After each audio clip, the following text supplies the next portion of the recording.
Une malformation, un accident brutal, une maladie soudaine ou un événement spécifique. La vie nous impose parfois des combats que nous n'avons pas choisis. Je m'appelle Méline Coulon, bienvenue dans Vaincre et sourire. Je pars à la rencontre de ceux qui ont traversé l'épreuve. Ils nous livrent leur histoire, leur victoire et surtout une formidable leçon de résilience. Comme ce podcast aborde des récits de vie intenses et sans filtre, si tu as une sensibilité particulière, je t'invite vivement à consulter la description pour connaître les thèmes précis pendant l'écoute. Et rappelle-toi, après une nuit sombre, le soleil finit toujours par se lever.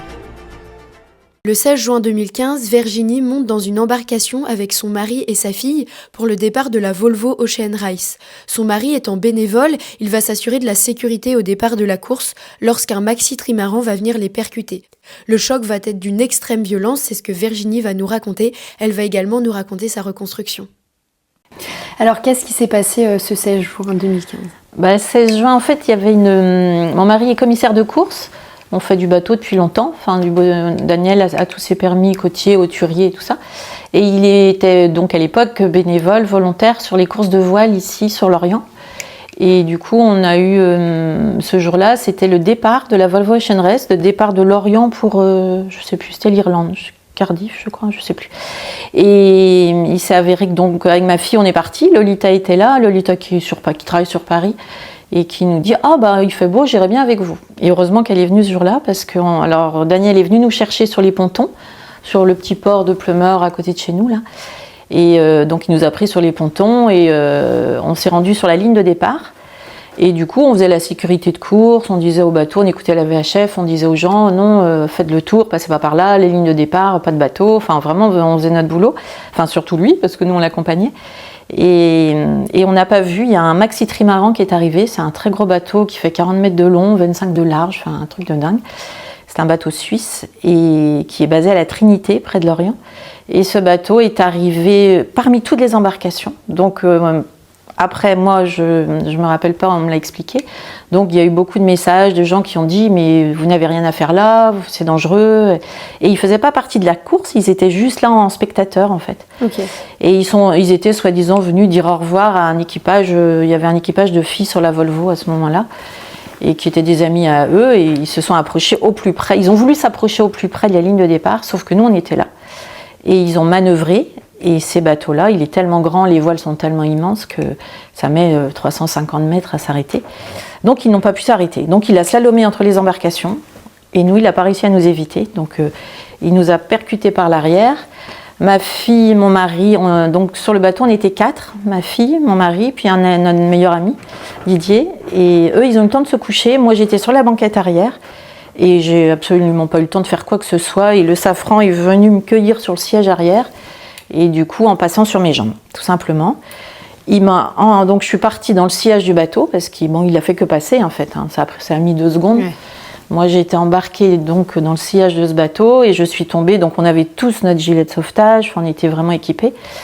Et je suis tombée face dans l'eau, ce qui arrive très souvent, évidemment, dans les accidents. Et quand tu tombes à la mer, face dans l'eau, et n'ayant plus de jambes, je ne pouvais pas me retourner. Donc heureusement, ma fille est secouriste, elle a fait l'école de pompiers, Lolita a très bien réagi et quand elle a vu, mon mari a crié « Maman est plus là, maman est plus là », elle m'a juste vue dans l'eau, elle a sauté et elle m'a retournée et c'est ce qui m'a sauvé la vie, quoi. Heureusement qu'elle était là ce jour-là. Noyée en fait. Oui, j'avais les 2 artères fémorales sectionnées, j'avais quasiment perdu ma jambe gauche déjà à l'accident. Okay. Et donc là, il fallait vraiment que ça aille très très vite. Et Lolita, donc, elle m'a tenu la tête hors de l'eau. Pendant ce temps-là, les bateaux autour, parce qu'il y avait des bateaux partout, les bateaux ont pu appeler les secours.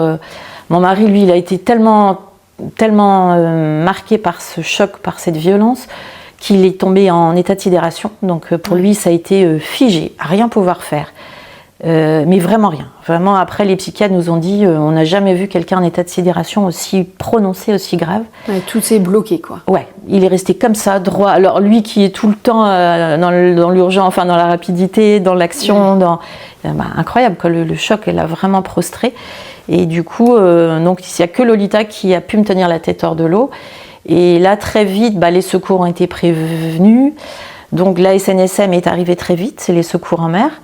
Et heureusement, sur la Volvo, c'était que le départ. Donc, il y avait une équipe de médecins qui était pour les skippers, normalement. Ouais. Ils étaient 3 médecins urgentistes à bord et ils ont entendu ça. Normalement, ils n'avaient pas le droit de quitter la course, mais ils l'ont quand même fait en se disant, bah non, urgence vitale, nous, tant pis, on y va. Quoi.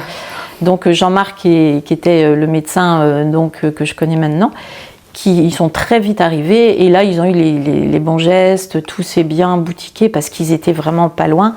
Et je dois ma vie à ça, quoi.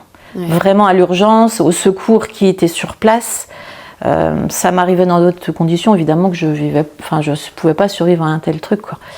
Et parce que tu as tout de suite fait une hémorragie, du coup ? Ouais, massive. Ouais, j'ai perdu 93% de mon sang, comme ça. Arrivé au bloc à l'hôpital, il me restait 5% ou 6% de sang, enfin un peu un cas d'école, parce qu'il paraît qu'en dessous de 10, on ne survit pas.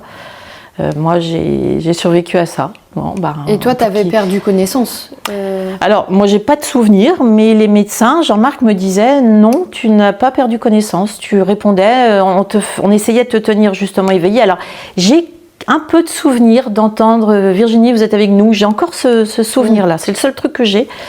Et du coup, il a fallu faire très vite. Donc, eux, ils ont appelé les secours, l'hélico. Le Dragon 56 qui est arrivé sur les lieux très vite, mais impossible de m'élitreuiller du bateau parce que leur barquette ne pouvait pas se poser sur un semi-rigide. On était sur le semi-rigide, qui était notre bateau d'ailleurs. Je ne vous l'ai pas dit, mais c'était notre bateau. Et donc, il a fallu trouver le port le plus près pour nous amener en urgence. Donc, ils se sont déplacés jusqu'au premier ponton. Et là, ils ont pu m'élitreuiller d'un ponton jusqu'à l'hôpital de Lorient après. D'accord. Mais après, je dois ma vie vraiment ce jour-là. Après, on m'a expliqué tout ce système. Mais les médecins urgentistes, à Lorient, il n'y avait jamais eu de chaîne de secours organisée en cas de gros accidents sur une course de voile. Okay. Et pourquoi c'était une des courses les plus importantes qui partait de Lorient. Enfin, depuis longtemps, c'est vrai que c'était une des courses les plus importantes. Donc, ils se sont dit, on va mettre en place quelque chose. S'il arrive quelque chose, au moins tout sera prêt. Et évidemment, ils ne s'attendaient absolument pas que ce soit ce jour-là. Donc le médecin m'a dit après, moi quand je t'ai vu, j'ai dit « Oh, voilà l'accident qu'on redoutait depuis des années. » quoi.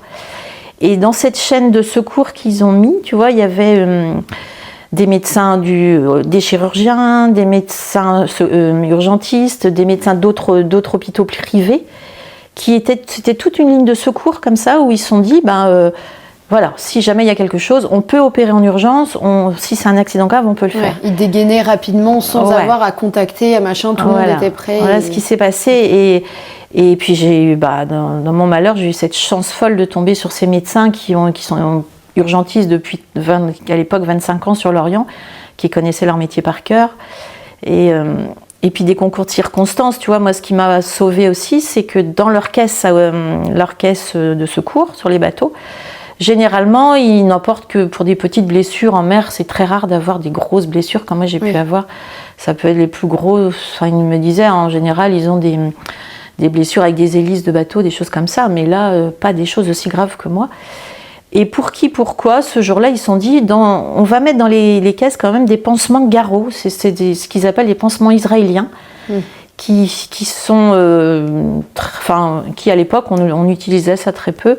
Et du coup, ces pansements Garot, on a pu me les poser parce qu'ils les avaient dans leur caisse. Okay. Et c'est la première fois qu'ils utilisaient ça. Il y avait un médecin sur l'équipe qui savait les poser uniquement. Et heureusement, il était là. Et, parce que sinon, et c'est ça qui a arrêté aussi l'hémorragie. Ça aurait été trop tard si tu dis que tu avais 6% de sang arrivé à l'hôpital. Donc tout ça après, donc tout ça mis en place, tu vois, c'était plein de concours de circonstances comme ça qui ont fait que... Donc ils m'ont amenée au bloc. Je suis arrivée au bloc, les chirurgiens étaient déjà au courant. À l'hôpital de Lorient, il manquait un chirurgien vasculaire et comme ils voulaient m'opérer à 4 mains, parce que j'avais un double traumatisme, j'avais l'amputation et la traumatologie sur l'autre jambe qui était très abîmée également. Okay. Donc il me fallait un chirurgien en traumatologie orthopédique et vasculaire, quoi. Et du coup, ils m'ont opéré à 4 mains. Pour t'amputer l'amputation d'un côté et puis la pose de matériel externe oui, en fait, ils n'ont pas du tout cherché à réparer, à réparer ta jambe. Après, très étonnamment, en fait, moi je ne savais pas, mais quand je suis arrivée là-bas, ils se sont posé la question. Est-ce qu'on ampute l'autre jambe aussi ? Et vraiment, ça a été à ça. Et ils ont vu à la couleur des chairs que j'étais sportive, que je fumais pas, enfin voilà, ma jambe était en très bonne santé. Donc ils se sont dit, on va tenter la greffe. Donc j'ai été regreffée au niveau veineux et pas mal de choses. Ok. Et donc ils ont tenté ça. Faire du sport et je le dis tout le temps, et ils m'ont dit, vous auriez été fumeuse, on n'aurait pas pu. Beaucoup trop de cicatrices, beaucoup trop de points. La cicatrisation aurait été vraiment difficile, ça n'aurait pas pu être possible. Et là, ils amputaient. D'accord. Et à la couleur des chairs, c'est incroyable. Des muscles, de la jambe. Enfin, moi, j'étais... ça, quand le chirurgien m'expliquait ça, j'ai dit, oui, quand même, c'est pas anodin, quand même, le combat, tu vois. Et ton autre jambe, par contre, ils ne se sont pas du tout posé la question, on ne pouvait rien faire. Je l'avais quasiment perdue, elle était toujours là, mais non, il a fallu l'amputer, et j'ai pas eu trop de choix. Donc, elle a été coupée à l'accident, quoi. Ok. Ouais. Et donc, moi, ils m'ont mis en coma. Donc, j'ai été transfusée massivement, évidemment. Donc, il y a beaucoup de sang. Ouais. Et après, ils m'ont mis en coma artificiel. Ok. Voilà, et je suis restée 5 jours en coma artificiel, du coup. D'accord. Au réveil avec une grosse... avec un gros risque d'infection. Enfin, en fait, j'étais vraiment en urgence absolue. Parce qu'en fait, quand tu tombes avec des fractures ouvertes ou des plaies béantes comme ça en mer, le risque infectieux est énorme. C'est vraiment très... parce que t'es tombée dans l'eau en fait. Ah oui, je suis tombée dans l'eau avec les 2 jambes ouvertes, t'imagines. Et là, ils ont dit, ça va être compliqué. Donc, ils m'ont donné des doses de cheval, ils m'injectaient, je ne pourrais pas dire les noms, je ne me le rappelle plus, il faudrait que je regarde mon dossier médical. Et en se disant, il va falloir qu'elle s'accroche, ça va être dur, mais donc ils m'ont injecté beaucoup de choses, beaucoup de façon à ce que ça ne s'infecte pas, tout simplement. Quoi. En disant à ma famille, et il y a ce risque-là. L'autre risque, c'est que pendant 2 semaines, voire 3 semaines, elle aura toujours ce risque de rejet du sang. C'est un peu comme une greffe en fait. Quand tu es transfusé massivement, le corps peut rejeter le sang. Même si c'est du même groupe sanguin. Ouais. Parce que c'est beaucoup trop massif. Ouais. Okay. Du coup, et là, il disait, à ce moment-là, ça peut aller en 2 minutes, quoi. Le sang se coagule, ça fibrine, et puis c'est pas... Voilà, on peut partir très très vite. D'accord, oui. Heureusement, je l'ai pas su, je l'ai su qu'après ça. Ouais. Parce que c'est l'épée Damoclès au-dessus de la tête. Ouais. Même pour les proches, c'est dur de se dire elle peut être là et dans les 10 minutes après ne plus l'être, quoi. Ah oui, ils ont vécu avec ça pendant 3 semaines, tu vois. Donc moi, je me suis réveillée au bout de 5 jours. Ils avaient dit, elle va mettre sûrement, on va arrêter tout doucement de sédater, on va voir comment ça se passe. Et je me suis réveillée très vite. Au bout de 5 jours, ils pensaient de 10, 15 jours et je me suis réveillée vite. Et donc ça a été en réanimation pendant 15 jours.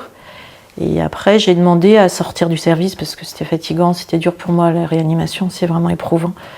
Et je ne pouvais pas dormir, éclairer jour et nuit avec tous ces appareils et tout. Donc ils m'ont aménagé une chambre en service de traumatologie après, mais en chambre d'isolement du coup. Donc je suis restée 6 semaines à l'hôpital de Lorient en chambre d'isolement après. Et pourquoi en chambre d'isolement, toujours avec le risque infectieux ? Oui, risque infectieux. Avec très peu de visites, que ma famille proche. Ouais, ce risque était vraiment... Et puis j'avais une bactérie quand même qui faisait qu'il ne fallait pas que ça s'aggrave, donc j'ai été soignée pour ça. D'accord. Et ça a duré 5 semaines avant de repartir après au centre de rééducation, quoi. Ok.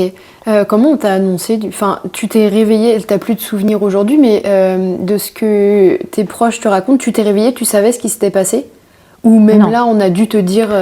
J'avais pas du tout de souvenirs. C'est mon mari qui m'a expliqué, qui m'a dit tu te souviens, on était sur l'eau. Je me rappelais pas, puis non. Et puis petit à petit, les psychiatres, on a une grosse cellule psychologique autour de la famille. Ils lui ont expliqué comment aborder le sujet. Le psychiatre est arrivé aussi. Et j'ai pas de... tu vois, même là, mes souvenirs sont un peu vagues. J'ai pas de souvenir de... c'est la cata, c'est la fin du monde. J'ai écouté, j'ai regardé mes jambes. Je me suis dit, ah oui, quand même, parce que c'est très impressionnant. Le matériel, le broche externe, j'avais vraiment... une artillerie... de dingue. Et de l'autre côté, j'avais plus de jambes, tu vois. Mais je ne sentais pas mon corps, donc il me donnait beaucoup d'antidouleurs. Le fait de ne pas avoir de douleur, je pense que ça a aidé beaucoup aussi à accepter en me disant, mais qu'est-ce qui se passe ? Et j'ai aidé vraiment à comprendre, quoi. J'ai posé beaucoup de questions, mais je n'ai pas eu de réaction virulente. très vite, je me suis dit, ah oui, là, il m'arrive un truc assez costaud, il va falloir encaisser le truc, quoi, tu vois. Ouais. J'ai pas eu cette réaction, ouais. Alors peut-être parce que je pense que le fait d'être amnésique m'a quand même beaucoup aidée. J'ai pas eu la violence de l'accident, j'ai pas eu la violence des secours, tu vois, tout ça, j'ai pas ces souvenirs-là et c'est jamais revenu. Ok. Ça a dû m'aider beaucoup à mon réveil, je pense. Aussi. Oui, d'accepter doucement, plus doucement en tout cas, ce qui est arrivé. Quoi. Et puis c'est vrai que très vite, j'ai été très entourée, les enfants étaient là, mon mari était là. Puis très vite, dans ma tête, le truc qui m'a tenue, c'est que Lolita n'avait rien, tu vois. Comme elle était dans l'accident, la première chose que j'ai dû demander, c'est qu'est-ce qu'elle a ? Et Lolita, elle a quoi ? Et on m'a dit non, t'inquiète pas, elle a rien, elle a réussi à se protéger, elle a rien, Daniel n'a rien. Donc voilà, ça m'a apaisée tout de suite. Je me dis, je préfère d'être moi dans cet état-là que elle. Tu vois, je crois que la première idée que j'ai, le premier souvenir que j'ai à mon réveil, ça a été ça. Me dire, bon, c'est moi, c'est pas elle, tu vois. C'était, le cœur elle avait 25 ans, je me dis non, j'aurais absolument pas supporté que ce soit ma fille, tu vois. Et du coup, ça a été...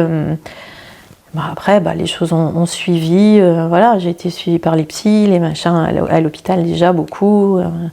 Ouais. Et puis après, les équipes soignantes ont été super. En réanimation, c'était des équipes extraordinaires qui ont vraiment été à mon écoute, ils ont été vraiment bien. Et par la suite, ça a été pareil, ouais. Du coup, après, tu as été au centre de rééducation Carpap, c'est ça ? Oui, j'ai été. J'avais une chance qu'on habite à côté. Donc, on m'a amenée au centre de rééducation de Carpap. Alors là, c'est une sacrée épreuve quand même. L'arrivée dans un centre de rééducation, pour moi, ça a été violent. Je suis arrivée et comme, évidemment, on me déplaçait en lit. Ok. On te déplace en lit, donc j'arrive dans la chambre, déjà, cellule je vais pas dire de crise, mais un peu, quoi, parce que j'étais quand même... Il y avait un gros travail à faire autour de moi, donc ils sont arrivés à 9. Okay. Entre les médecins, les kinés, les ergos. Il y avait 9 mecs, j'avais pas une fille en plus, je me souviens que c'était que 9. Et ils parlaient, alors j'avais pris un peu l'habitude à l'hôpital avec les étudiants en médecine, parce que c'était pas courant, donc j'avais le droit aussi au défilé, aussi dans la chambre un peu. Mais là, ça a été très impressionnant, quoi. C'était tous les gens qui allaient s'occuper de moi, et on me disait, vous allez être avec moi pendant un bon bout de temps, avec nous pendant un bon bout de temps. Super, merci. Ça se compte en moi. Donc on va tous travailler ensemble et ça va le faire. Et ça, c'était un truc de dingue, quoi. Et quand je te dis, on me déplaçait en lit, donc j'étais dans la chambre, et on me disait, on va vous faire visiter un peu le centre. Ok. Ouais, mais comme j'avais ce matériel qu'il fallait pas déplacer trop, tu vois, fallait pas de vibration sur ma jambe, fallait pas. Donc on me laissait dans le lit, donc j'allais boire mon café au foyer en lit, j'allais en kiné en lit. Enfin, je disais mais qu'est-ce que c'est que ce monde de fous ici ? Et puis tu croisais les autres en lit aussi. Je disais salut, ça va toi ? Bouf, pas terrible. Et c'était comme je dis mais c'est complètement dingue, quoi. C'était un monde complètement irréel. Je suis passée, quoi. Quand t'arrives, c'est complètement dingue. Vraiment. Et à l'époque, j'avais tenu un blog où j'ai écrit tout ça parce que ça me dépassait tellement, quoi. Je me dis mais ma vie elle a basculé, je suis passée, j'étais dynamique, je tenais une entreprise, je faisais plein de choses, et là d'un coup ta vie c'est un frein comme ça et tu changes totalement d'univers, totalement d'environnement, t'as pas le droit de rentrer chez toi, t'as pas le droit de faire ce que tu veux, et c'est pour ton bien, mais mais c'est dur à accepter. C'est dur à accepter. Tu passes de là tu subis tout, tu subis, quoi. Tu vois, il faut écouter, c'est pourtant bien. Mais oui, mais c'est pas pour autant que c'est facile à accepter. Non, quoi. Là, je dirais que pour moi, ça a été le moment le plus difficile. Okay. Là où je sentais que j'allais mieux, tu vois, j'avais toute ma tête, je commençais à dire. Et en même temps, j'étais prisonnière de score et tributaire de ce que les autres allaient décider pour ma vie, quoi, tu vois. Ouais. Donc ça, c'est violent. Ouais. Là, ça a été le moment le plus difficile pour moi à vivre, je pense. Ouais. L'arrivée au centre. Donc ça a duré... je dirais 3 semaines. J'ai mis 15 jours, 3 bonnes semaines à me raisonner, à me dire il faut que j'accepte ce parcours-là, il va falloir, parce que... C'est une étape primordiale. C'était primordial pour que j'aille mieux, je savais que tout le monde était là pour mon bien, donc... mais en même temps, t'as envie de te rebeller quand même, quoi. Ouais. Rencontrer des personnes qui avaient eu aussi des accidents, etc. au centre, ça t'a aidé à accepter ? Je pense que je suis... Ouais. Ça, c'est primordial. Enfin, moi, je sais que ça a été ma béquille. J'ai vécu 6 mois en hospice complète là-bas. D'accord. Donc, tu vois quasiment plus ta famille. tu ne vis qu'avec des gens qui ont connu des gros traumas de vie aussi, comme toi. Donc c'est vrai que Et du coup, c'est un peu ta bulle parce qu'on se comprend, on apprend à s'écouter les uns les autres, on sait ce que l'autre traverse, même si on a tous un handicap différent, même si on n'a pas vraiment la même histoire, mais sur le fond, on sait ce qu'on traverse, tu vois. Ouais. Et je crois que ça nous porte vraiment parce qu'il y a une telle solidarité que moi j'ai eu besoin. Moi j'ai eu besoin de ça. J'ai eu besoin des autres à ce moment-là, là-bas. Ouais. Et il y a un truc qui fait que quand toi tu commences avec les semaines à aller mieux, tu as des nouveaux qui arrivent, ou des plus jeunes, ou tu vois. Et du coup on dit on va aller les voir, on sait ce que c'est en arrivant, tu vois. Il y a une telle solidarité que j'ai jamais retrouvé ça dans la vie, que j'ai jamais connu avant non plus. Et c'est ce qui faisait que ça crée des liens incroyables, quoi. Oui, forcément. Inévitablement. Et pour moi ça a été primordial. Vraiment la solidarité entre nous était... Ok. Ouais. Du coup, tu es resté 6 mois en hospitalisation complète et après tu rentrais chez toi et tu retournais au centre la journée, c'est ça? Oui, alors les 6 premiers mois, j'étais au début en hospi complète. Après, quand tu commences à aller mieux et quand les maisons sont adaptées, parce que moi j'avais déjà ma maison, mais évidemment pas adaptée, donc j'avais pas accès à la salle de bain et tout ça. Donc là, les médecins te laissent pas rentrer tant que ton environnement n'est pas un peu serein pour toi, tu vois, parce qu'autrement, c'est vrai que c'est violent. Et du coup, après ça, j'ai dû rentrer le week-end de temps en temps, tu vois. D'accord. Et au bout de 6 mois, j'ai pu rentrer à la maison et après, j'étais en hôpital de jour. Ok. Et l'aménagement de la maison, ça se fait rapidement? Enfin, comment? Est-ce que c'est des longues procédures? C'est des... Après, c'est vraiment au cas par cas. Ça dépend si les gens ont des aides ou quoi. Là, c'est long. Parce que ça, administration, il faut pas se faire passer des machins. Nous, on avait la chance quand même d'être un peu dans le milieu, comme on avait une entreprise, tu vois. Et du coup, très vite, mon mari, il a pu faire des rampes, tu vois, c'est lui qui a fait toute l'accessibilité de la maison, c'est lui qui l'a fait. D'accord. On n'avait pas de salle de bain où la salle de bain était à l'étage, donc Daniel, mon mari, on a acheté un Algeco équipé salle de bain, ce qui se loue sur dans les festivals et tout ça, tu vois, pour rendre les lieux un peu, ou dans les campings, pour rendre les lieux accessibles. Donc on en a installé un à la porte d'entrée, on a condamné la porte, et au moins j'avais une salle de bain en plein pied. Ok. Et quand on a réussi à installer ça à la maison, là les médecins m'ont dit, c'est bon, maintenant vous pouvez rentrer. Ok. Donc moi ça m'a permis de rentrer à la maison, sinon t'as des gens qui sont au centre pendant 3 ans. 3 ans, 4 ans. Ouais, donc là, on a l'impression de parfois pas avancer. Moi, j'ai eu ça doit être terrible. Hein, ouais. Moi, j'ai eu de la chance que tout le monde s'y est mis et qu'on était, c'était un peu notre boulot, on n'était pas perdus dans tout ce qui était, tu vois, accessibilité, les rampes et tout, on en faisait déjà avant pour les gens. Donc moi, j'ai eu cette chance-là. Et malgré tout, ça a pris 6 mois, tu vois.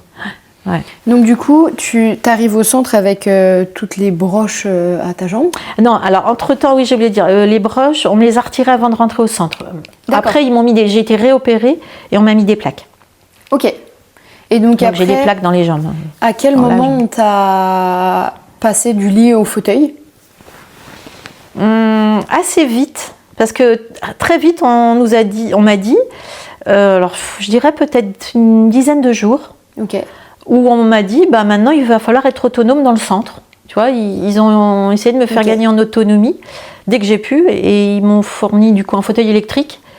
Et avec ce fauteuil électrique, je pouvais me déplacer dans le centre et aller en kiné toute seule. Alors au début, tu es accompagnée. Tu as un aide-soignant qui t'accompagne en kiné, qui vient, et puis le temps que tu te repères dans le centre, parce que c'est tellement grand que moi je me perdais au début, évidemment, mon sens de l'orientation. C'est un vrai labyrinthe. Et du coup, petit à petit, on t'accompagne à tes rendez-vous, parce que tu as beaucoup de rendez-vous dans le centre, et au sport, et en ergo, et les kinés. Enfin, toute la journée, tu as un planning de dingue. Et au gymnase et tout. Et tu as un aide-soignant qui t'accompagne les premiers temps, pendant 15 jours à peu près, le temps de prendre tes marques, quoi. D'accord. D'organiser ta vie dans le centre. Et après, voilà. Et après, l'évolution était de passer en fauteuil manuel. Après, ils m'ont mis une prothèse, me faire une prothèse mécanique. Ok. Et pour me lever, tu vois, les premières fois où tu es debout, tu t'es pas levé depuis 2 ou 3 mois, tu vois. Ouais. Ça, c'est complètement dingue, parce que mine de rien, que tu te remets debout, déjà, tu as la tête qui tourne, parce que Oui, le corps est plus... Le corps a plus l'habitude. Et puis mon cerveau avait oublié. Parce qu'en fait, le cerveau, non seulement il a chanté ma mémoire, mais je pense qu'il a aussi chanté mes jambes, tu vois, en me protégeant. Donc il a fallu que je réapprenne à marcher. Tout simplement, quand je me suis mis debout, je me suis rendu compte que j'étais incapable de faire un pas. Comme mon cerveau, j'avais plus de jambes pour lui, tu vois. Ok. Ouais, il avait chanté ça. Donc il a fallu partir de zéro, quoi. Il a fallu un pas, un autre, et ça avait pas mal de temps. Petit à petit.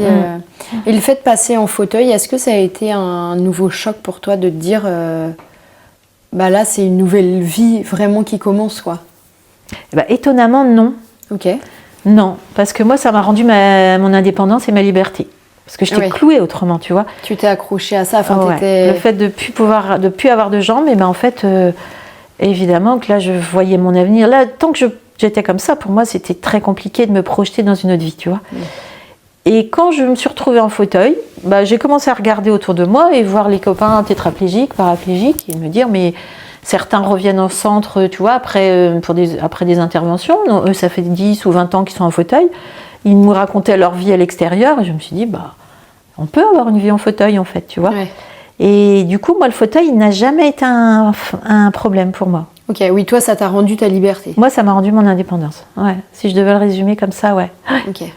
La prothèse, c'était un plus, mais je devais réapprendre à marcher, je devais savoir l'utiliser. Mais le fauteuil restait le truc par sécurité que je pouvais toujours avoir si j'arrivais pas à remarcher, tu vois. Ok.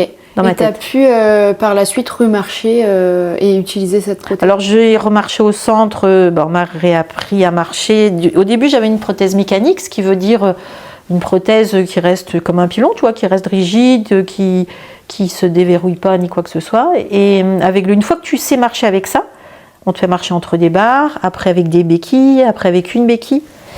Mais moi, mon autre jambe était tellement abîmée que la rééducation était beaucoup plus compliquée pour moi. J'étais à cheval sur 2 services, tu vois. Ouais. Entre le service qui s'occupait de la jambe sur la traumato et l'autre côté sur l'amputation, avec la prothèse. Donc il fallait combiner un peu avec tout ça. Donc ça a été une rééducation vraiment éprouvante pour moi et fatigante, quoi. Ouais. Parce que marcher avec une prothèse, déjà... ça demande on dépense 75% d'énergie en plus par rapport à un valide qui a 2 jambes. C'est énorme. Donc, et moi, en plus avec la jambe polytraumatisée de l'autre côté, t'imagines que j'étais peut-être moi, en fin de séance de rééducation, j'étais livide, quoi. Je dégoulinais. C'était très très éprouvant pour moi. C'était très difficile. Mais pendant 1 an et demi, j'ai tenu là-bas. Très fatiguée. Hein. J'avais perdu 15 kilos, j'étais vraiment c'était très dur. Et puis, un jour, je suis allée voir le médecin, j'ai dit là, je veux sortir, je peux plus, quoi. Ouais. J'ai envie de retrouver une vie dehors, tant pis, je verrai bien comment ça se passe, mais là, j'ai besoin, quoi. Et le médecin m'a dit, ok, ça vient de vous, ouais, d'accord, très bien. Vous sortez vendredi. Puis c'est parti comme ça. Ok. Et donc... au début, c'est vrai que je marchais un peu, puis je me suis très vite rendu compte que c'était très compliqué. Très compliqué parce que ma jambe était tellement instable, je marchais avec 2 béquilles. Imagine-toi une vie avec 2 béquilles, tu peux pas faire tes courses. Et il fallait que je m'assoie tous les 20 minutes. Ouais, parce que c'était trop fatigant. Trop douloureux, trop fatigant, trop... Ouais, vachement difficile pour moi, quoi. J'ai essayé, hein, vraiment, j'essayais, je laissais ma voiture, c'est pas possible. Et puis après, je me suis vite rendu compte que tu peux pas vivre comme ça, quoi. Ouais. J'étais pas autonome, en fait. J'étais obligée, quand je voulais faire quelque chose, d'être accompagnée tout le temps. Et ça me ressemblait pas. Et ça, je l'acceptais pas du tout. De devoir être dépendant de quelqu'un en permanence, c'était pas possible pour moi. Oui, alors que ton fauteuil te rendait cette autonomie, quoi. Mon fauteuil m'a rendu mon indépendance, mon autonomie. Et là, je me suis projetée dans une autre vie. Tu vois, j'ai revalidé mon permis de conduire au centre. Donc... il a fallu que je valide juste pour moi, comme c'était juste un permis avec une boîte automatique que j'avais pas avant. Donc j'ai eu des leçons de conduite. Donc on m'a autorisé à reconduire. J'ai revu des médecins, tu vois, avec les autorisations médicales et tout ça. Et puis là, je me suis dit, voilà, je reconduis. Maintenant, en fauteuil, j'arrive à faire des choses toute seule. Maintenant que je peux le faire. Ouais. Tu vois, et j'ai plus besoin d'avoir quelqu'un tout le temps avec moi. Je veux gagner cette autonomie-là. Mais c'est vrai que ça a été la seule solution pour moi d'être autonome, quoi. Tu vois, ouais. Et c'était comment le regard des autres? Comment tu le vivais, le regard des autres? Ça, c'est dur. Ça a été... c'est difficile. Ça a été très difficile. Ça l'est encore aujourd'hui. Ça l'est encore. Je crois qu'il faut qu'on vive avec ça. Alors moi, au début, en sortant du centre, je me suis dit, ok, voilà, je vais apprendre. Il va falloir que j'apprenne. Et alors, il y a des jours, tu encaisses. Il y a des jours, ça va, tu es de bonne humeur, tu te dis, super, aujourd'hui, ça va, tout va bien. Et puis, tu rencontres quelqu'un qui te dévisage comme ça de la tête aux pieds, parce que tu as regard et regard, tu vois. Tu as des gens, évidemment, j'ai une prothèse. Je sais que c'est pas courant. Les gens regardent, c'est normal, enfin, je comprends, on n'en voit pas beaucoup. Et ça, je l'entends. Bon, tu regardes, alors, à la limite, quelqu'un qui me pose une question, je réponds, je reste poli. Par contre, les gens qui se retournent, qui ralentissent en voiture pour te regarder de la tête aux pieds, et en faisant ça avec des grands yeux, en disant « Oh, la pauvre !» Et ça, ça me rendait dingue, quoi. Ouais, et ça, j'ai beaucoup de mal à accepter ça. Là, j'ai fait de l'hypnose pour ça. J'étais obligée de retourner voir un thérapeute pour ça. Ok. Et vraiment, l'hypnose, ça t'a aidé à ce sujet? Ouais, moi, j'ai essayé pas mal de choses et l'hypnose me convenait bien. Après, une chance, c'était la psy qui me suivait à l'accident, dans la cellule psychologique. Après, elle s'est mise en libéral et elle m'a proposé ça. Okay. Et comme Jeanne, elle me suit depuis le début. Et ça s'est très bien passé avec elle. Donc, après, la confiance était établie. Elle connaît mon histoire par cœur et c'est mon chemin par cœur. Et avec elle, j'ai eu confiance et je me suis dit, on peut essayer l'hypnose puisque tu en fais. Et grâce à elle, je l'accepte bien aujourd'hui. Ouais. Je l'accepte bien, mais tu vois, encore difficile, quoi. Encore difficile. Tu vois, avant-hier, je suis allée aux courses, toute seule. Un monsieur qui se gare à côté de moi, il me regardait de la tête aux pieds. Je dis, voilà, je vais avoir le droit. Tu vois, tu me vois venir, on a un radar pour ça maintenant. Et puis, il me regarde. Il arrive droit à moi. Pas de bonjour, rien. Il me dit, mais qu'est-ce qui vous est arrivé? Oui, là, je lui dis, et vous, monsieur, vous marchez avec une canne, vous avez un souci? Mais je dis, mais j'ai toute ma vie, il va falloir que je raconte ma vie à tout le monde sous prétexte que j'ai une différence, tu vois. Mais non, on se connaît pas, et déjà bonjour, enfin, tu vois, il y a des choses. Quand c'est fait, tu vois, il y a des gens qui ont le truc, pour rapprocher, mais t'en as d'autres, c'est de la curiosité malsaine, donc là, je supporte plus. J'avoue que je suis plus sympathique. Ouais. Je l'ai été trop longtemps. J'ai plus la patience. Je trie, ça dépend. Les gens qui je suis sympa, de la façon comment les gens l'apportent, s'il y a de la bienveillance derrière. Tu le sens, ouais. Si c'est de la curiosité, non, on n'est pas des bêtes curieuses. Enfin, oui, non, puis ça, je refuse. Ça te réduit presque à ça, en fait, à quelqu'un qui est en fauteuil. Ben oui, je ne vais pas être victime toute ma vie non plus. Ouais. Puis, comme on disait, tu vois, avec Jeanne, ma psy, elle me dit, mais si ces gens-là, Virginie, et c'est vrai qu'à chaque fois, elle me dit, à chaque fois que ça t'arrive, tu penses à ça. Si ces gens-là savaient ton parcours, connaissaient ton histoire, comment tu t'es battue depuis le début, tu crois qu'ils te regarderaient comme ça? Ben, je dis bien sûr que non. Les gens qui me connaissent bien, tu vois, au contraire, tout le monde autour de moi me dit, t'as accepté les choses d'une façon remarquable et c'est vrai que les gens qui connaissent mon histoire vous le diraient. Et ils n'ont pas le droit de porter ce jugement sur moi, de seulement victime, tu vois, après tout le parcours de vie que j'ai derrière. J'estime qu'il n'y a plus le droit de faire ça, tu vois. Ouais. Alors, ils ne le savent pas, j'ai pas envie d'étaler ma vie, mais je leur donne plus le droit de ça, tu vois. Maintenant, c'est à eux de comprendre. On peut pas mettre les gens différents comme ça, comme des bêtes curieuses, en se disant mais qu'est-ce qui a pu bien vous arriver? On ne se connaît pas, j'ai pas à te raconter ma vie. Enfin, tu fais pas ça avec un valide, pourquoi moi, tu vois? Non, moi je me bats pour justement être dans une vie de valide, tu vois, pour regagner ma vie au plus près d'avant. C'était le but de toute cette rééducation. Tu vois, c'est un gros travail de tout en fait. C'est une vie qui repart à zéro. Et tu peux pas, au moindre regard, leur laisser la chance de tout te foutre. Parce qu'au début, c'était ça. Ça me foutait, tu vois, ça me cassait tout ce travail de longue haleine que je faisais avec les psys. Et dès que je sortais, dès que je rencontrais une personne comme ça, je rentrais, je pleurais, tu vois. Je me dis non, c'est difficile cette vie-là. Et donc, tu vois, ça a été comme ça. Et là, maintenant, le seul truc que j'ai, je leur dis, j'ai pas envie de parler de ça.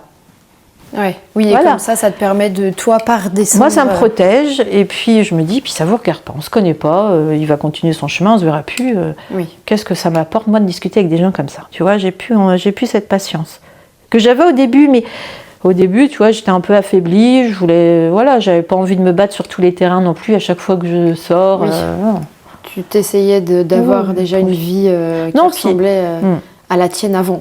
Ouais, moi, mon grand et dès le début, j'ai dit aux enfants, je voulais être un exemple pour mes enfants, me dire voilà, on avait une vie sympa, je veux continuer à faire des choses, on fera encore des choses, je veux voyager, je veux faire des choses, et je lâcherai rien pour ça, quoi. Ouais. D'une façon ou d'une autre, je veux continuer à vivre comme ça.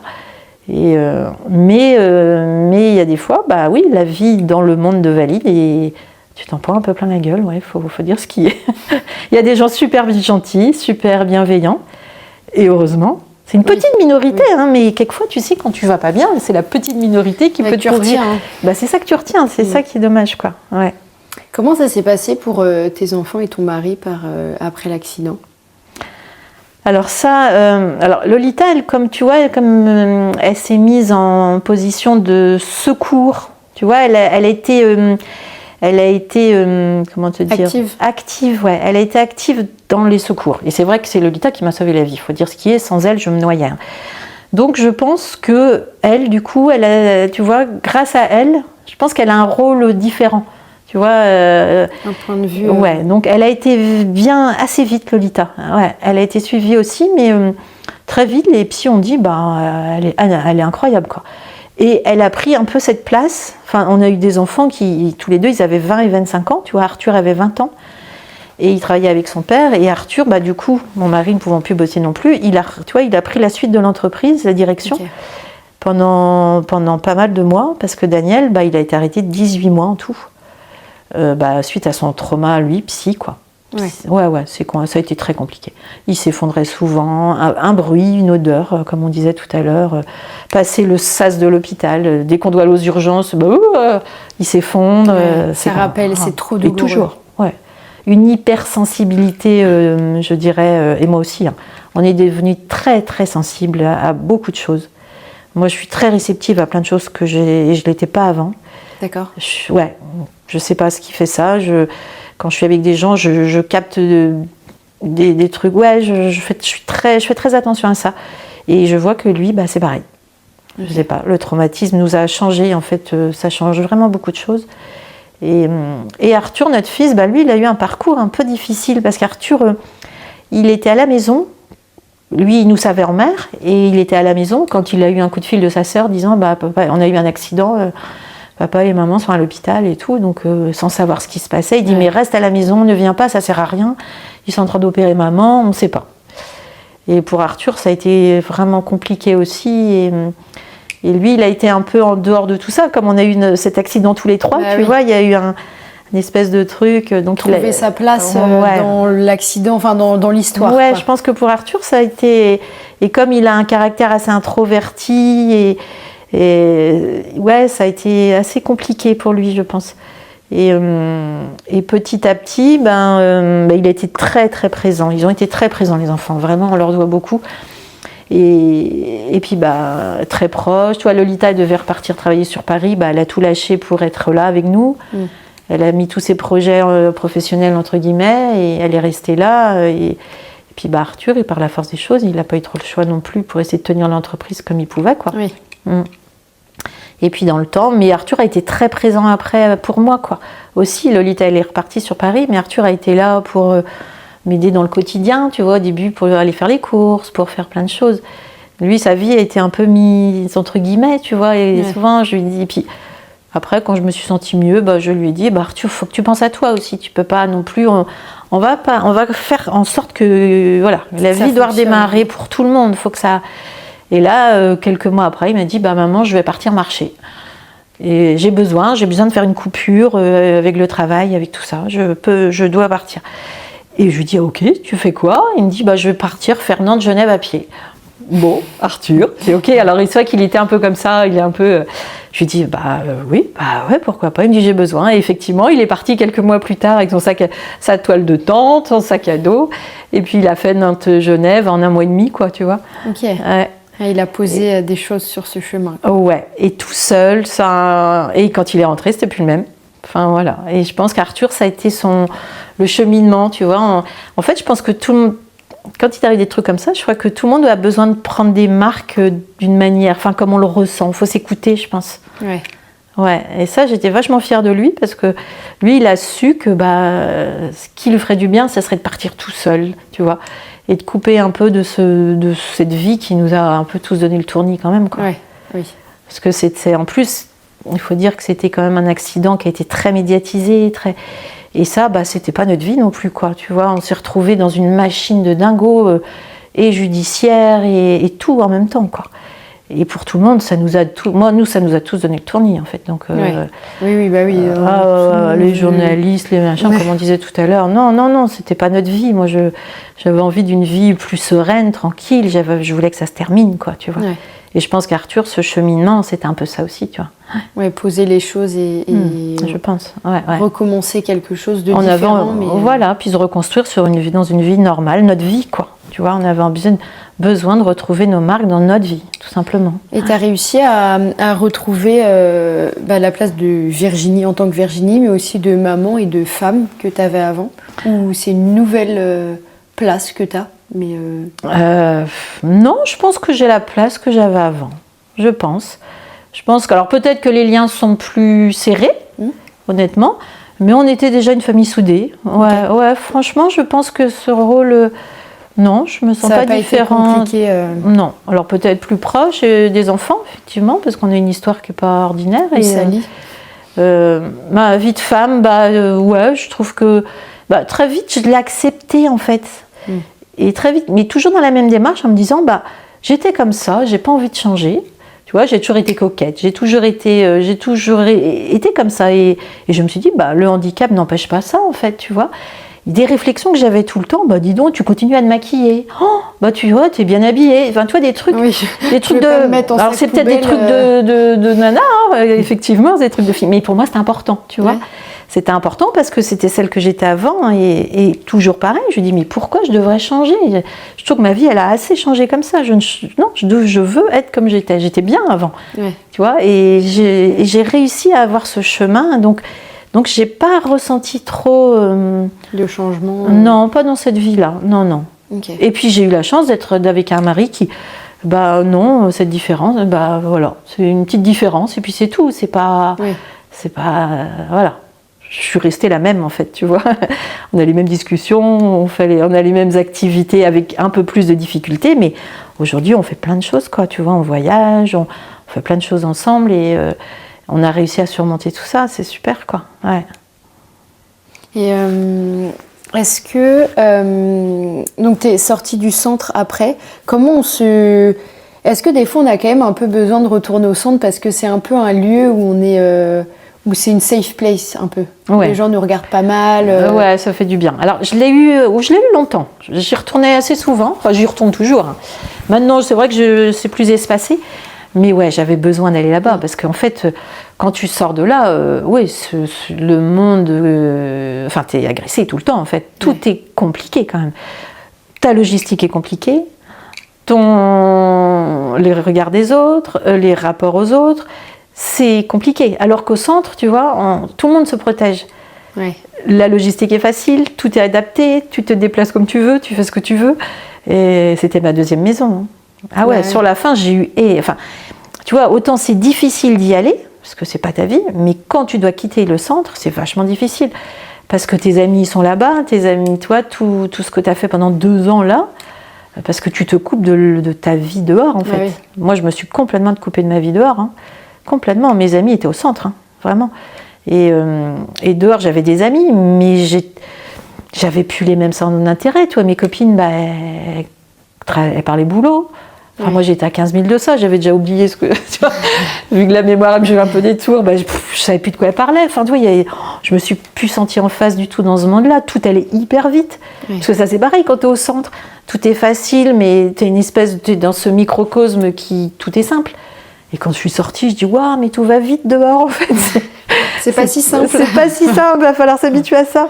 Et ouais, c'est assez particulier. Donc, quand vraiment c'était un peu lourd dehors, ouais, j'allais passer mon après-midi là-bas, j'avoue. Ouais, j'allais voir mon équipe de kiné, j'allais prendre un café au centre. Voilà. Puis avec les années, ça s'est atténué, ça s'est estompé. Enfin, j'y vais avec plaisir toujours, mais plus besoin. Oui, j'ai plus besoin puis le fait retrouver entre guillemets une vie normale, et ben tu te avec tes amis, tu as d'autres sujets et tu n'es plus peut-être autant décalé que ce que tu avais avant. Quoi. Oui, c'est ça. Maintenant, je les écoute parce que comme ça me permet moi de garder un lien aussi avec ce monde du travail qui était le mien avant, tu vois. Et du coup, ça m'intéresse. Mais à l'époque, j'avais tellement d'autres soucis à côté que je me sentais pas du tout en phase avec tout ça, quoi. C'était compliqué pour moi. Ouais.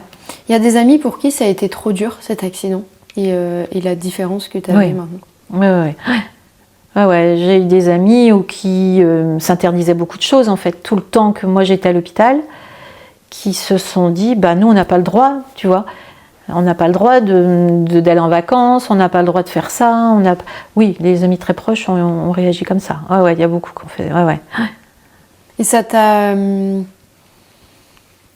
aidé de te sentir soutenue comme ça, ou au contraire tu te disais mais non, vivez votre vie, ça changera rien que... Non, par contre ça, oui, j'ai réagi. Alors ça m'a touchée parce que c'est vrai que je comprenais, mais je leur disais mais non, moi, ça va aller mieux. On va voir dans le temps ce que ça fera, mais non, il faut pas. Moi, de toute façon, le mot, ça a toujours été je veux vivre, je veux vraiment que la vie continue, tu vois. Ouais.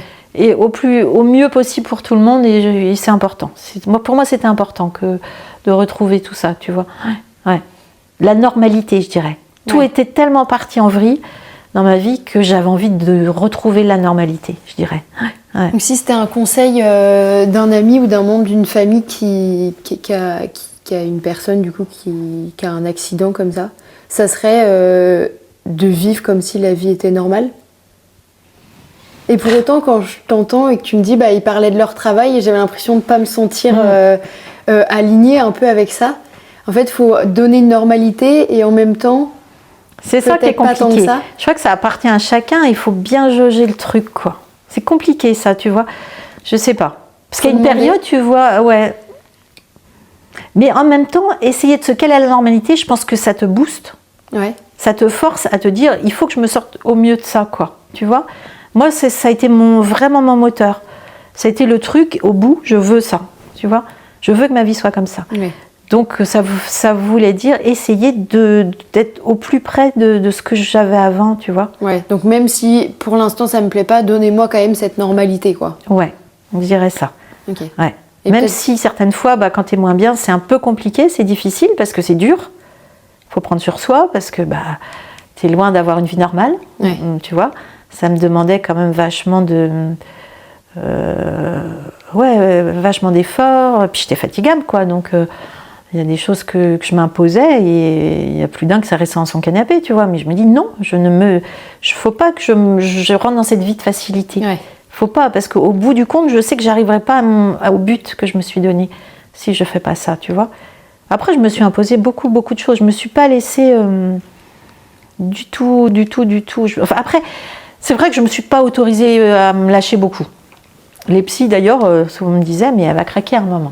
Ouais. Au centre, on m'a souvent dit, pas possible.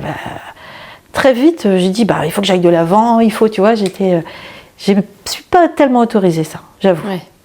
Mais, alors, est-ce que c'est bien, pas bien, je sais pas. Toujours est-il que moi, ça a été mon moteur. Oui, t'as réussi à aller là où tu voulais. Donc, les fois où j'étais pas bien, quand les enfants venaient me voir, tu vois, je me forçais à sourire. Et je me forçais à sourire pour plein de gens. Les gens venaient me voir, je souriais, et je rentrais dans ma chambre, ça allait pas du tout. Mais je voulais pas montrer cette image, tu vois, je me forçais à dire, mais non, pas bien, je sais que c'était pas bien, mais en même temps, tu vois, moi ça m'a fait du bien, ça m'a forcé à aller bien. Ouais, et est-ce que tu voulais aussi pas leur rajouter de la peine ? Ouais, je pense. Ouais. Ça a été tellement traumatisant pour mon entourage que j'ai pas voulu ça. Ouais. Ça a été très traumatisant pour mon entourage. Ouais, cet accident a été très violent. Ouais. Oui, puis le fait que ce soit en plus médiatisé, comme tu dis, en fait, on racontait... ici, la presse locale, il y a eu des rumeurs, les gens, tu sais comment que c'est, on habite une petite ville, en plus, moi j'étais un peu connue, tu vois, avec l'entreprise, j'étais sur les listes municipales, je faisais un peu de politique avec la mairie actuelle et tout ça, donc ça a fait un truc pas possible. C'était comme une course qui est organisée par la communauté d'agglo, tu vois, on était bénévoles pour eux, donc tu vois, ça fait un truc assez... conséquent localement, mais ça c'est insupportable. Ça a été dur pour moi, quoi. Ouais. Ça a été très difficile, ouais. Alors au début, tu réponds aux questions, puis à la fin, tu te dis, non, mais laissez-moi me reconstruire, laissez-moi tranquille. Oui, je l'ai déjà raconté l'histoire. Mais oui, c'est ça, tout le monde savait. Ouais. Donc là, c'était du voyeurisme, tu vois. C'était du genre, est-ce que tu vois toujours le skipper? Est-ce que tu es en relation avec lui? Mais dites-moi bonjour. Enfin, tu vois, un peu. C'était à ce niveau-là, hein, franchement.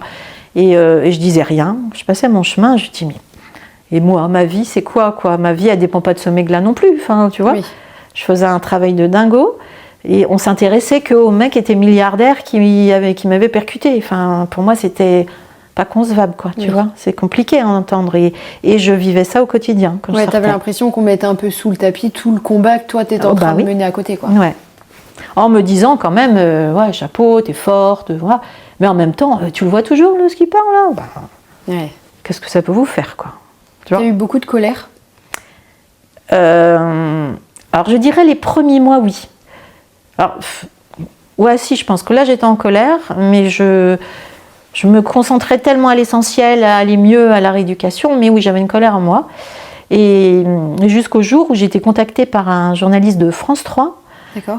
Antonin, je me rappelle, et il me dit, nous, on trouve tellement injuste ce qui vous est arrivé qu'on aimerait faire un petit reportage sur vous. Et du coup, c'est parti comme ça, parce que, en fait, ces 8 premiers mois, l'équipage du trimaran, tu vois, qui m'a percuté, ils sont partis sur une course, je ne sais plus ce que c'était, une tour du monde. Ah oui, c'était parti faire le trophée Jules Verne, donc c'était le tour du monde avec leur bateau. Donc eux, médiatiquement, on ne parle pas de l'accident, évidemment, ça te faisait tâche. Hein. Ouais. Sauf que moi, tu vois, ma vie, c'était autre chose, quoi.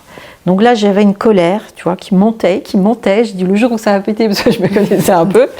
Et quand Antonin m'a appelé de France 3, je me suis dit, et c'est vrai que c'était un mec sympa et tout, puis je me suis dit, ouais, je vais lui faire confiance. Je dis, on peut se rencontrer.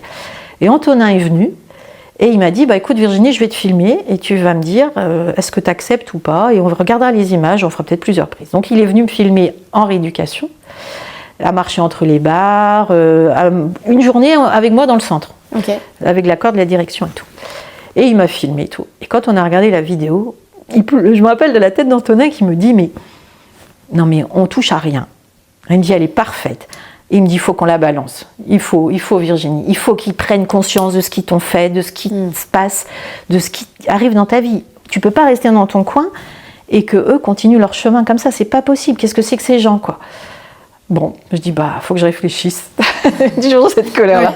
Ouais. Et puis un jour, je l'appelle, je lui dis, Antonin, ouais, on le fait. Et du coup, ça a été télévisé. C'est passé à France 3 et parti de là, après, j'ai eu des contacts avec l'équipage qui là, donc ils ont dû balancer le reportage, je ne sais plus, c'était 2 mois avant la toute première audience. D'accord. Et là, ils sont rentrés en contact avec moi en disant, on a vu votre vidéo. Et là, après, le skipper m'a dit, je l'ai regardé, re-regardé. Il dit, j'ai dû la voir au moins 30 fois. Et il me dit, faut qu'on se rencontre, faut vraiment qu'on se rencontre. Et puis c'est parti comme ça, en fait. Lui, il pensait, il pensait pas qu'il y avait autant de conséquences? Si, il le savait. Il avait le dossier, il avait ses avocats, il savait les lésions, il savait tout. Sauf que je pense que quand tu veux pas voir, et tant que tu connais pas la personne, tant que tu vois pas les gens, tu prends pas conscience. Je pense que c'est ce qui se passait. Il se protégeait peut-être d'une certaine façon. Je pense qu'il se protégeait. Ouais. Je pense qu'il se protégeait. Il se protégeait, il était entouré d'une team où et ses avocats disaient, oh là là, méfiance, parce que là... oui, il y a un procès, il y a le procès, machin, il faut faire attention. Et ce que je peux entendre, parce que c'est pas évident. Et puis, c'est parti comme ça, quoi. Ouais. Donc, il y a eu ce procès, et puis petit à petit, la veille, le jour de la première audience, donc on s'était jamais vus. Et moi, je rentre au tribunal, j'étais en fauteuil, pas de prothèse, comme je suis là, tu vois. Et il arrive en face de moi. Et il s'est effondré, mais on s'est trouvé nez à nez, quoi, devant le portique, tu sais, le portique que tu passes au tribunal.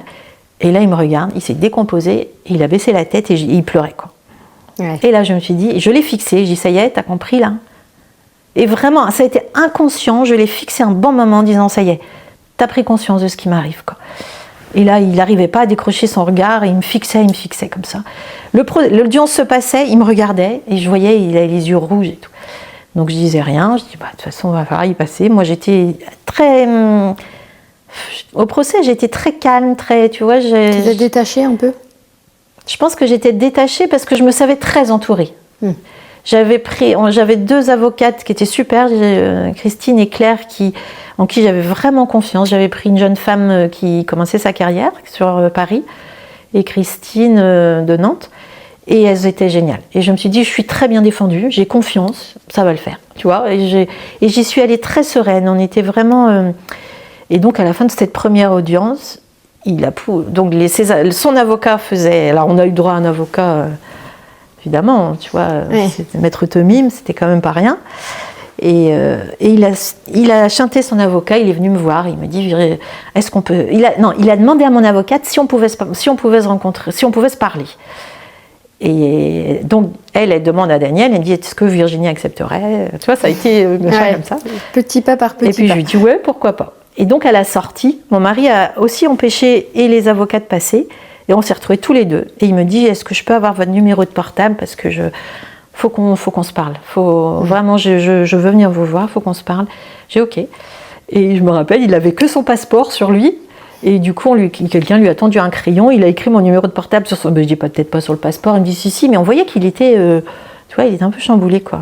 La rencontre, pour lui, je pense, ça a été plein fouet, vraiment, ce qui s'était passé. Je pense. Ce jour-là, pour lui, ça a été un gros déclencheur. Et puis après, il est venu me voir régulièrement. Il y avait le procès, mais on s'entendait bien. Tu vois, on a appris à se connaître et à apaiser les choses. Lui, il en avait besoin et moi aussi, j'avais pas envie de vivre dans la colère. Donc, moi, je voyais pas l'intérêt. J'avais tellement besoin d'énergie pour ma rééducation. Je vais pas.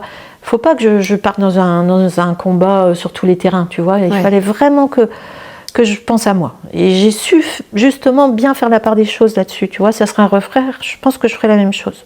Vraiment.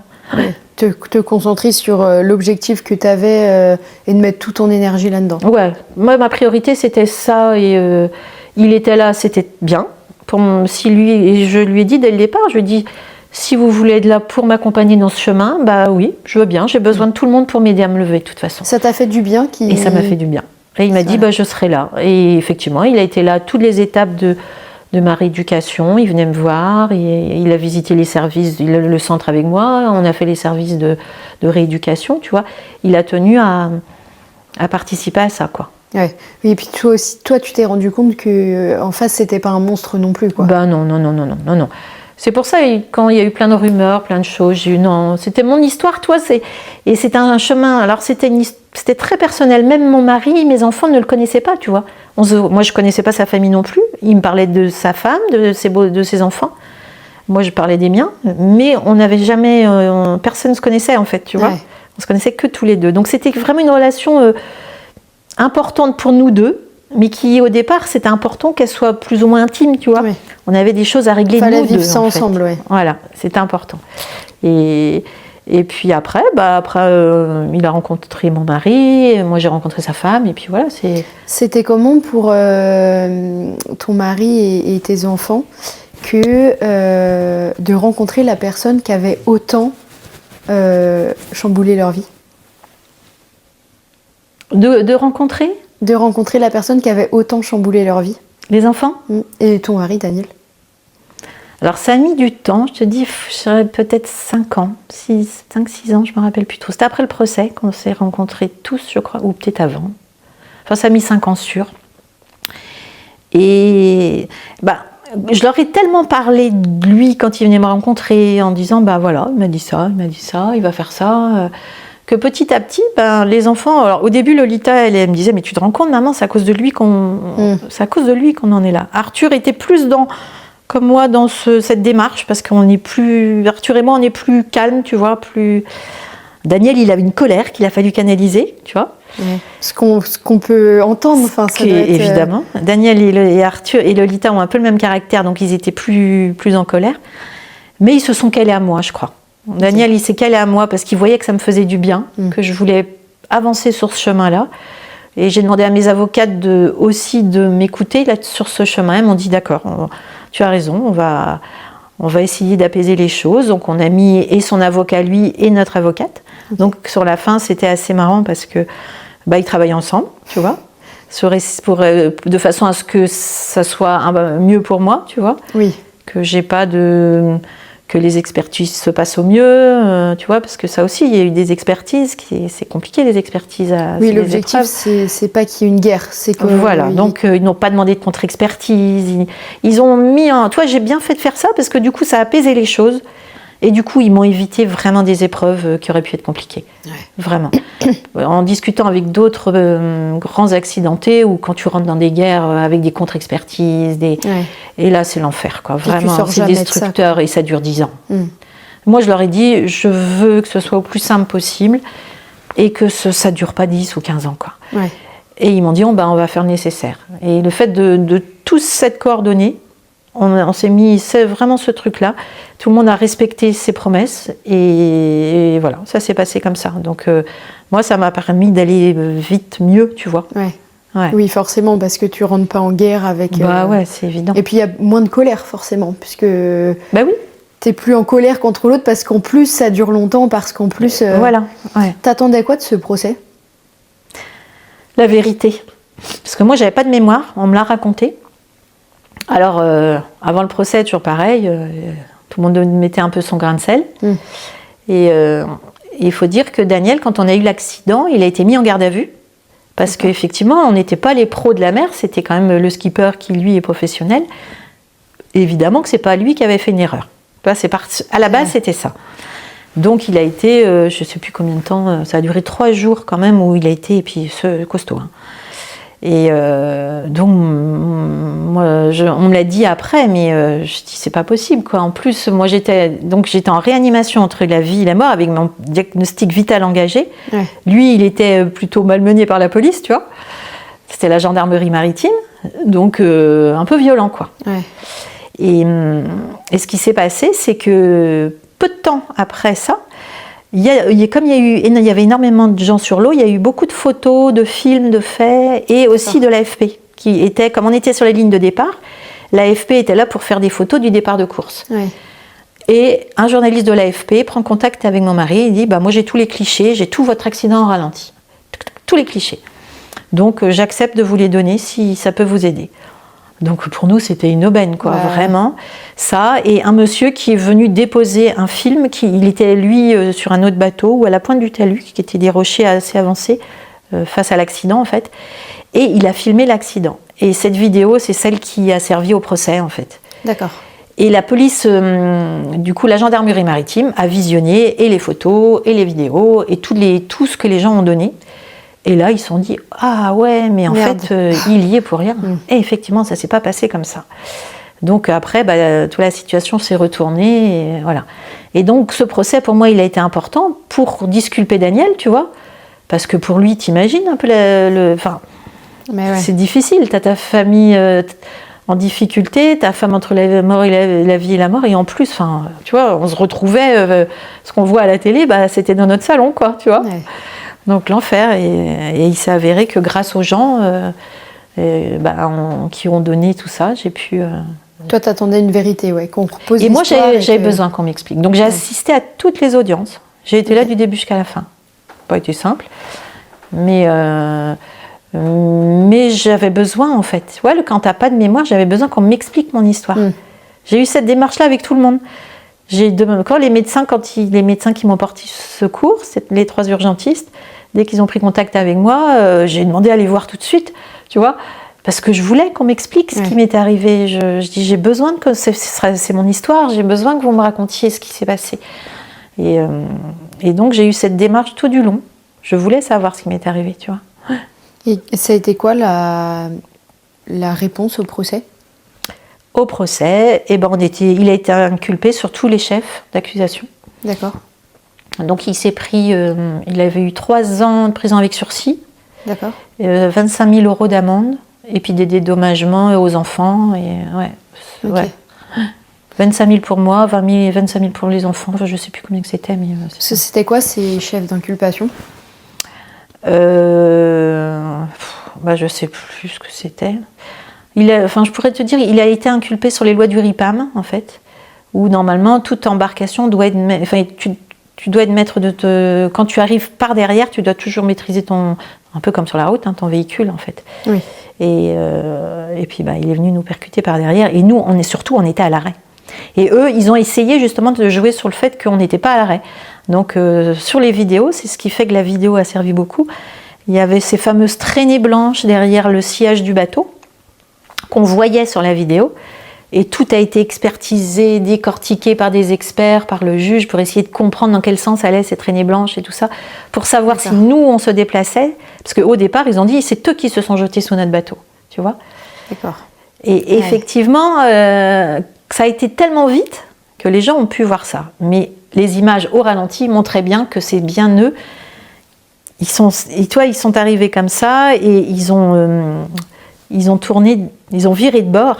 Ils sont retrouvés de l'autre. Enfin, c'est un peu compliqué à expliquer, mais on a gagné notre procès grâce à des images qui ont été décortiquées comme ça, quoi. Tu vois. Et le RIPAM, c'est quoi du coup? Bah, c'est la législation maritime, tout simplement. Tu vois. C'est les règles, comme tu as le code de la route, tu as les lois maritimes.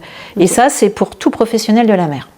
D'accord. Ouais. Et oui, lui, le fait qu'il soit skipper, il rentrait parce que si ça avait été un plaisancier, enfin quelqu'un qui avait un bateau comme ça, ça n'aurait pas été pareil. Ça n'aurait pas été pareil. Et c'est pour ça qu'il a été jugé sur des lois maritimes professionnelles. Donc là, ça change. C'était une peine grave pour lui.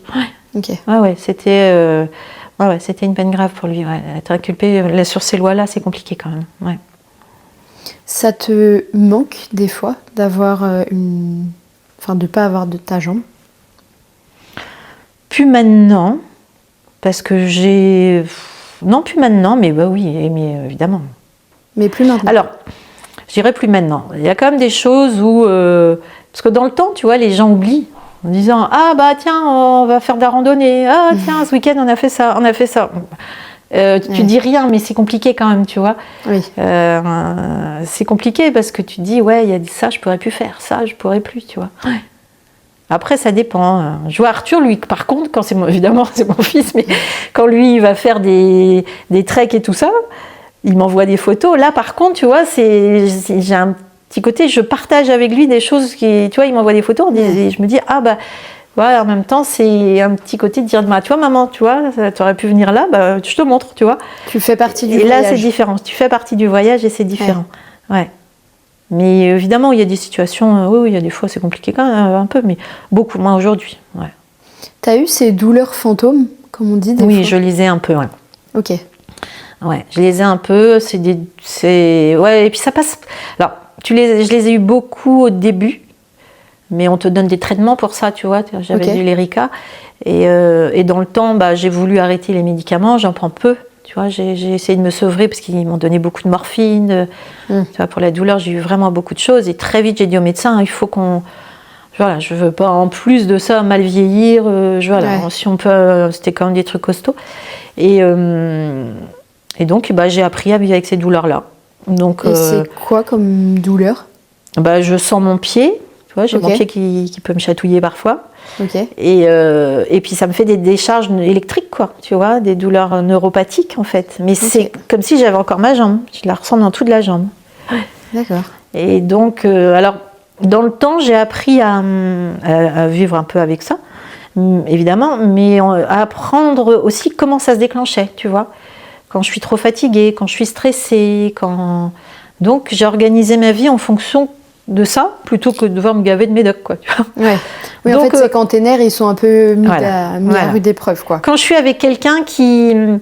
Tu vois, tu as des gens qui parlent, qui te prennent beaucoup d'énergie, qui te fatiguent, je peux plus. C'est vraiment, je prends sur moi et je fais des crises la nuit. Premier signe. Hein. Donc comme quoi, tu vois, c'est pas anodin, hein, mine de rien, quand on dit, tu sais, les gens, ils te prennent ton énergie. Moi, aujourd'hui, bah, je les ressens fois 1000, quoi. Tu vois. Oui, tout est décuplé, en fait. Tout. Ah ouais. Parce que bah, je prends sur moi, je me dis, je vais rester poli, je dis rien. Mais ça me saoule, tu vois. Et mon corps, il réagit comme ça. Donc, j'étais obligée de vraiment faire du ménage et d'adapter ma vie. Alors, peut-être, je suis un peu dans mon cocon, hein, mais non, je pense que je suis entourée des bonnes personnes qui comprennent mon problème. Ils le savent. Donc, et c'est bien pour moi, tu vois. Les endroits bruyants, les soirées dansantes, les trucs où j'ai pas de raison d'être là, tu vois. Moi, je m'amuse pas, tu vois. C'est pas un plaisir pour moi, tu vois. C'est pas plaisant, le voir faire la queue leu, bon, ça m'importe rien. Donc non, tu vois, il y a vraiment des situations dans lesquelles j'ai dit, bah non, je peux plus, il faut que je m'écoute. J'interdis personne de le faire. Mon mari, Bien sûr. longtemps, il sort avec ses copains s'il veut. Mais moi, je ne m'impose plus ça, tu vois. Ouais. Parce que c'est compliqué, les gens. Tu vois, je me suis trouvée à des soirées. C'était au début, mais ça peut arriver encore. Les gens, ils te disent, ah bah tiens, tu veux faire des photos puisque tu bouges pas. Ah oui, d'accord. Ah oui, donc tu vois. Prends ça, c'est gratuit. Alors je sais pas, alors je me dis, mais c'est du bon sens de la bienséance, tu vois. Donc je suis un peu lasse à devoir gérer des réflexions. Ils sont pas méchants, tu vois. Mais cette maladresse à la fin, c'est usant. Oui, c'est chiant. C'est clairement pénible. Ça a appris aussi à plus t'écouter, finalement. Mais oui, c'est ça, oui. Et honnêtement, tu vois, je préfère celle que je suis aujourd'hui, parce qu'avant, socialement, il y a des choses qu'on peut pas dire, il y a des gens qu'on supporte pas, mais on fait avec. Tu vois. Aujourd'hui, je me donne le droit de dire, non, ces gens-là, ils me saoulent. Ils parlent que d'eux, j'ai pas envie de les avoir. Ouais. J'ai pas envie. Non, moi, je n'étale pas ma vie. Ayez cette décence de pas m'imposer la vôtre. Et tu vois, s'il n'y a pas d'échange dans les deux sens et courtois, où tu sens quand même, j'ai arrêté. Ouais. Bon, voilà. C'est bien, je me porte mieux comme ça. Oui, et on devrait tous faire ça. Mais oui, c'est vrai. Et c'est vrai, quand tu entends souvent les cours de développement personnel et tout ça, je dis, oui. Mais en fait, moi, j'ai pas eu besoin de prendre tout ça. Ça devient tellement naturellement quand il t'arrive une grosse tuile, que tu te protèges d'une manière ou d'une autre. Tu montes des murs ou pas. Enfin, chacun sait comment il avance. Et moi, j'ai appris, tu vois. J'ai appris ça. Ouais. Parce que moi, j'étais plutôt du style tu vois, écouter tout le monde, être plutôt tolérante. Et arrondir un peu les angles. Ouais, la bonne copine qui était sur tu vois, qu'on écoutait, enfin qui était là pour écouter. Et puis j'ai plus envie, en fait, tu vois, j'ai plus envie de ça. C'est pas de l'égoïsme, alors peut-être qu'il faut être un peu égoïste, je sais pas. Je pense pour être bien, il faut être mais égoïste. moi, j'ai envie de bien vivre, en fait. C'est du bon égoïsme. Ouais, peut-être. On va dire ça. J'avais une question que j'ai oubliée, que je t'écoutais. Est-ce que au quotidien les gens ils oublient finalement aujourd'hui ton handicap? Oui, ouais, c'est assez marrant. Oui, des fois assez tu rigolo. dois leur rappeler, mais juste. Ouais. Je peux pas. Ouais. Moi, je me suis dit, toi, il y a une de mes sœurs. À chaque fois, je la regarde au début, je me dis, mais c'est quoi? Je comprends pas. Elle me dit, ouais, salut Virginie, tu vois, on est ensemble. Et puis, moi, j'ai mon fauteuil à mettre dans la voiture. Enfin, toi, pour moi, ça demande un peu d'effort et de logique. Elle dit, salut. Je dis, elle va pas m'aider. Non, elle part. Je me dis, tiens, c'est bizarre. Et la dernière fois, elle me regarde et me dit, ah oui, excuse-moi, oui, mais j'oublie en fait. Je dis, ça va, c'est mon signe. Et ça m'arrive très souvent. Les gens qui me côtoient beaucoup, oublient. T'es tellement dans cette normalité en fait que. Oui, tu vois, comme quand j'ai réussi. Ouais. Ce que j'avais. Tu vois, cette ligne et je prends ça plutôt comme un. Ouais, je trouve que c'est plutôt bien. C'est que si les gens oublient. Comment tu le prenais au départ quand les gens voulaient t'aider pour être gentil? Est-ce que tu acceptais cette aide ou tu avais tendance à dire j'ai envie d'apprendre à faire seul, laissez-moi. Est-ce que des fois c'était une aide un peu. C'est délicat. Ça dépend pourquoi. Ok. Non, j'acceptais assez quand même l'aide, tu vois, le fauteuil dans la voiture quand je suis toute seule et tout ça. Quand il y a quelqu'un qui s'arrête, oui, je dis facilement. Par contre, là où j'ai du mal, c'est dès qu'il faut me porter. Ok. Un peu de mal. Les soirées entre copains où le copain il habite au 2e et t'inquiète pas, on te portera, je vais pas en fait. Ok. Ça, j'ai du mal. Parce que quand t'es la seule, t'es qu'avec des valides et en plus, tu vois, je sais pas, j'arrive pas à mettre un nom là-dessus, mais j'accepte, je n'arrive pas. J'ai jamais réussi à évoluer sur ce truc-là. Ok. Que les gens soient obligés de me porter dans certaines circonstances. Alors, 1 ou 2 marches, ça va. Monter un escalier, c'est compliqué. Ouais. Ouais. Ça te renvoie trop à ton handicap? Oui. Ouais, là, je me sens hyper diminuée, en fait. Ok. Ouais. Alors que si on se donne dans un endroit où c'est accessible et tout ça, je peux y aller toute seule si Daniel veut pas venir. Tu vois, je peux faire je peux partir quand je veux. Là, je suis coincée. Je dépends que des autres. Ouais. Dès que je me sens un peu dans des situations où je suis trop dépendante des autres, j'ai du mal. Dès que tu perds ton autonomie. Donc j'ai tendance à m'isoler. Dans ces cas-là, j'y vais pas. Et ça serait quoi du coup que plutôt je pense. les amis et les enfants demandent en fait? Est-ce que là tu as besoin d'aide? Est-ce que là tu veux faire? Est-ce que là ça te convient? C'est quoi, être dans la communication pour comprendre les besoins? Oui, quand les gens me posent la question gentiment, et là, il n'y a pas de souci. Ok. Ouais. Ou quand on me dit, on prévient, il y a un étage, ça va peut-être être compliqué pour toi. Voilà, à moi de prendre la décision, tu vois. Mais par contre, je vis très mal le fait que, j'arrive, on m'a pas dit qu'il y a accès au deuxième, c'est compliqué pour moi. Ouais. Ouais. Est-ce qu'il y a beaucoup de cas dans la vie de tous les jours où tu te rends compte que c'est absolument pas du tout adapté à des fauteuils? Bah oui, tout le temps. C'est tous les jours. Hein. Ouais. T'as des exemples comme ça de choses qui t'ont marqué? Tout simplement aller faire tes courses toute seule, tu vois. Alors ici on a la chance, le fait d'avoir le centre de rééducation à côté, la ville est adaptée, ça va. Pleumeur, dans la ville où on est, c'est bien. Mais si je vais sur Lorient, je peux me balader dans les rues, c'est adapté, mais il n'y a aucun commerce où on peut rentrer, quasiment aucun où je rentre. Une marche suffit pour pas rentrer. Ouais. Et c'est des marches hautes. Et voilà, donc... alors il y a les commerçants qui disent, mais oui, mais vous nous faites coucou, et puis on vous aide. Mais oui, mais non. J'ai pas envie, en fait. Tu vois, tu vois, c'est pas pareil. Moi, quand tu vois, tu veux faire du shopping, si tu te tapes tu te vois, tu as tapé à toutes les vitrines, coucou, je veux rentrer, vous pouvez m'aider à ressortir. Enfin, non, c'est lourd, tu vois. Oui. Donc, ouais, c'est quand même compliqué, ces situations. Ouais. Oui, c'est tous les jours, hein, qu'on est confronté. Des balades en forêt, ça m'a beaucoup manqué au début, tout simplement. Maintenant, ils font de plus en plus des chemins... en bois un peu. Ouais, en bois, ils ont fait pas mal d'ailleurs, même des circuits PMR et tout dans le coin ici. Mais moi, quand j'ai eu l'accident il y a 10 ans, pour aller en forêt, c'était compliqué. Hein. Ouais. C'était vachement compliqué. Ouais. Et ça m'a vraiment manqué beaucoup. Et là, donc aujourd'hui, ta maison est adaptée? Ouais. Ta voiture aussi, c'est-à-dire que comment ça fonctionne par exemple ta voiture? Alors moi j'ai une boîte automatique tout simplement. Okay. Donc, et pour ton fauteuil? Alors j'ai pris un fauteuil en carbone ultra léger. Okay. Il fait 3 kg 8 tout, même avec les roues. Okay. 3 ou 4 kg 2 je crois avec les roues. Et je peux le porter, donc je marche avec une béquille, moi je peux marcher quand même jusqu'au coffre, tu vois, avec une béquille. Du coup, je peux mettre toute seule mon fauteuil et le retirer. Et j'ai une assistance électrique que je rajoute sous mon fauteuil. D'accord. J'ai pas de fauteuil électrique, mais j'ai une assistance que je clip dessous, que je peux mettre toute seule, tu vois, et ça m'évite. D'accord. Voilà. Et comme ça, pour me promener en ville, c'est beaucoup moins fatigant. Ouais. Pour me balader, voilà, je sollicite moins mes épaules. Oui, forcément. Bah ouais, parce que là, tu vois, il y a un tendon qui a lâché à mon épaule. Bah, la vie en fauteuil fait que. Après, c'est l'épaule qui prennent, donc il faut faire attention. Donc j'utilise beaucoup plus mon assistance électrique aujourd'hui que le fauteuil manuel. D'accord. Ok. Est-ce que tu mets ta prothèse parfois ou finalement tu vis la plupart du temps sans? Alors quand je suis à la maison, je la mets plus. Hein. Ok. Je la mettais au début parce que je me disais, après quand la maison n'était pas très adaptée, j'étais obligée de me lever de temps en temps et tout ça. Et j'avoue que maintenant, comme la maison est adaptée, à la maison je la mets plus, mais autrement je l'ai tout le temps. Quand tu sors Ouais, je l'ai tout le temps, ouais. Ok. Ouais, quand je sors, je l'ai tout le temps. Quand je vais chez les amis, je la porte en extérieur tout le temps. Ouais. Et pour toi, c'est important ou c'est une habitude que tu as prise?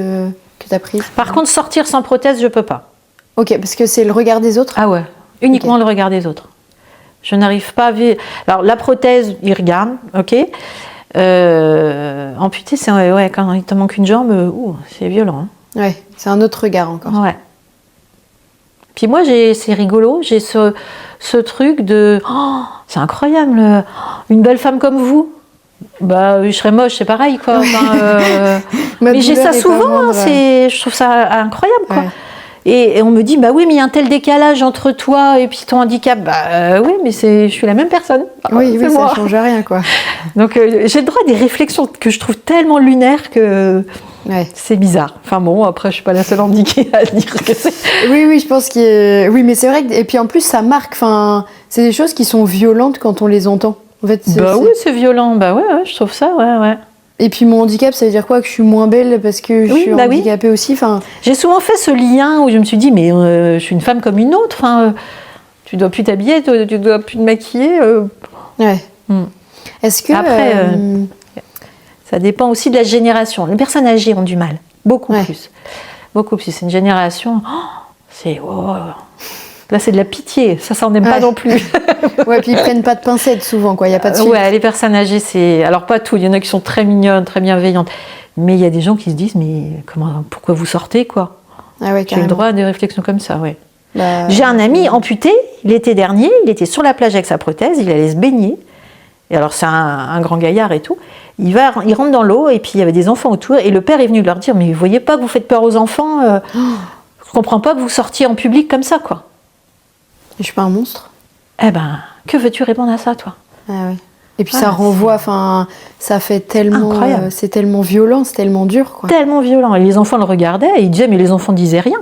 Et c'est le père qui est arrivé en disant, oui, vous faites peur aux enfants, c'est n'importe quoi. Et puis les enfants regardent parce que c'est différent. C'est pas pour autant qu'eux, ils voient ça comme quelque chose de mauvais. L'enfant a un regard sur la différence. C'est à toi d'éduquer ton enfant au handicap, c'est pas... Bah ouais. Enfin, T'as dû te réapproprier ton corps, toi, on parle de plage et de... T'as dû te réapproprier ton corps. Ouais, bah oui, c'est tout à zéro. Il y a un cheminement à faire, une acceptation quand même. Est-ce que tu as des clés qui t'ont permis d'accepter?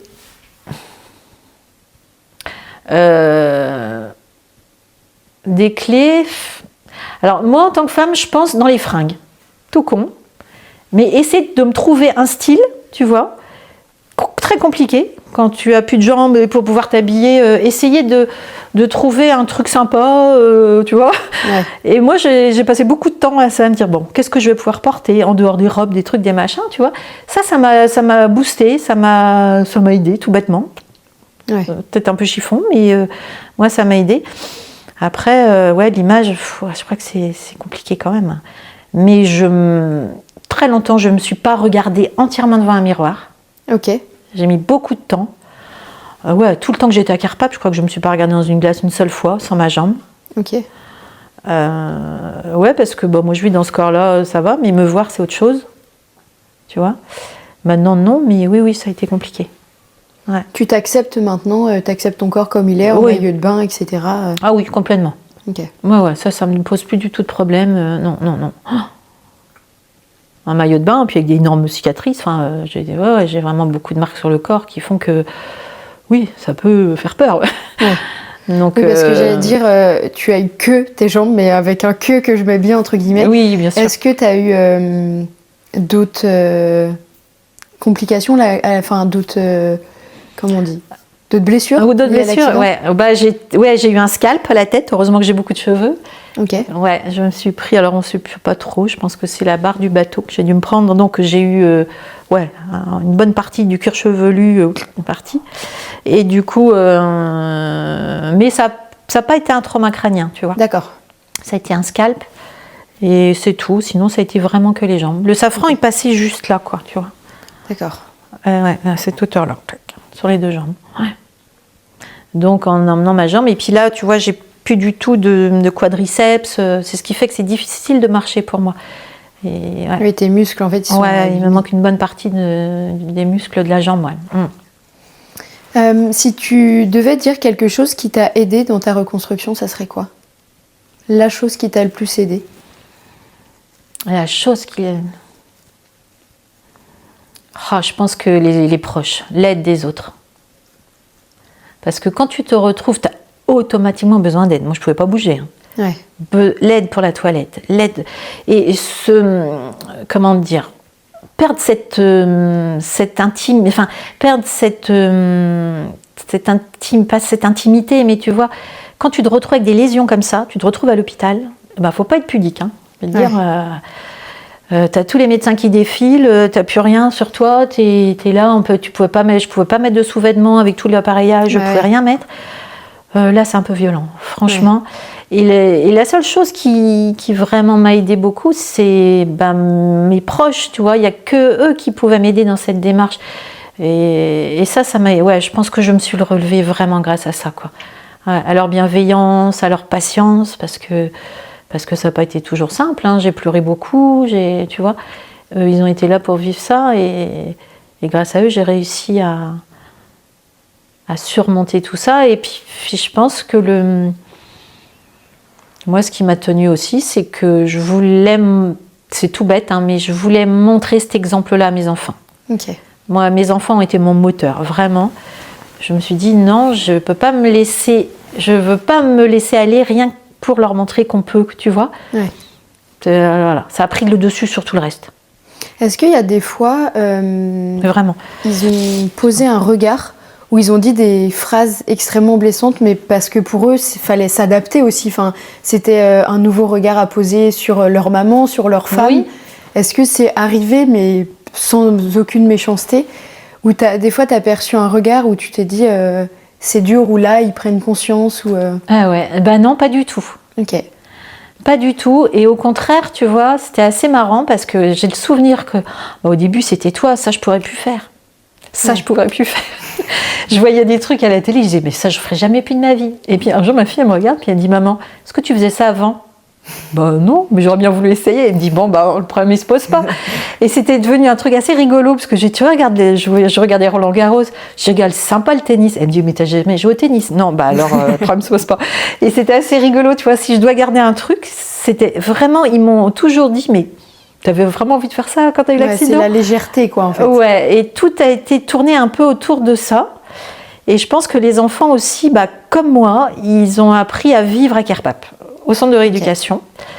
Ils étaient là beaucoup, et du coup, on a tous beaucoup côtoyé des grands traumas, quoi.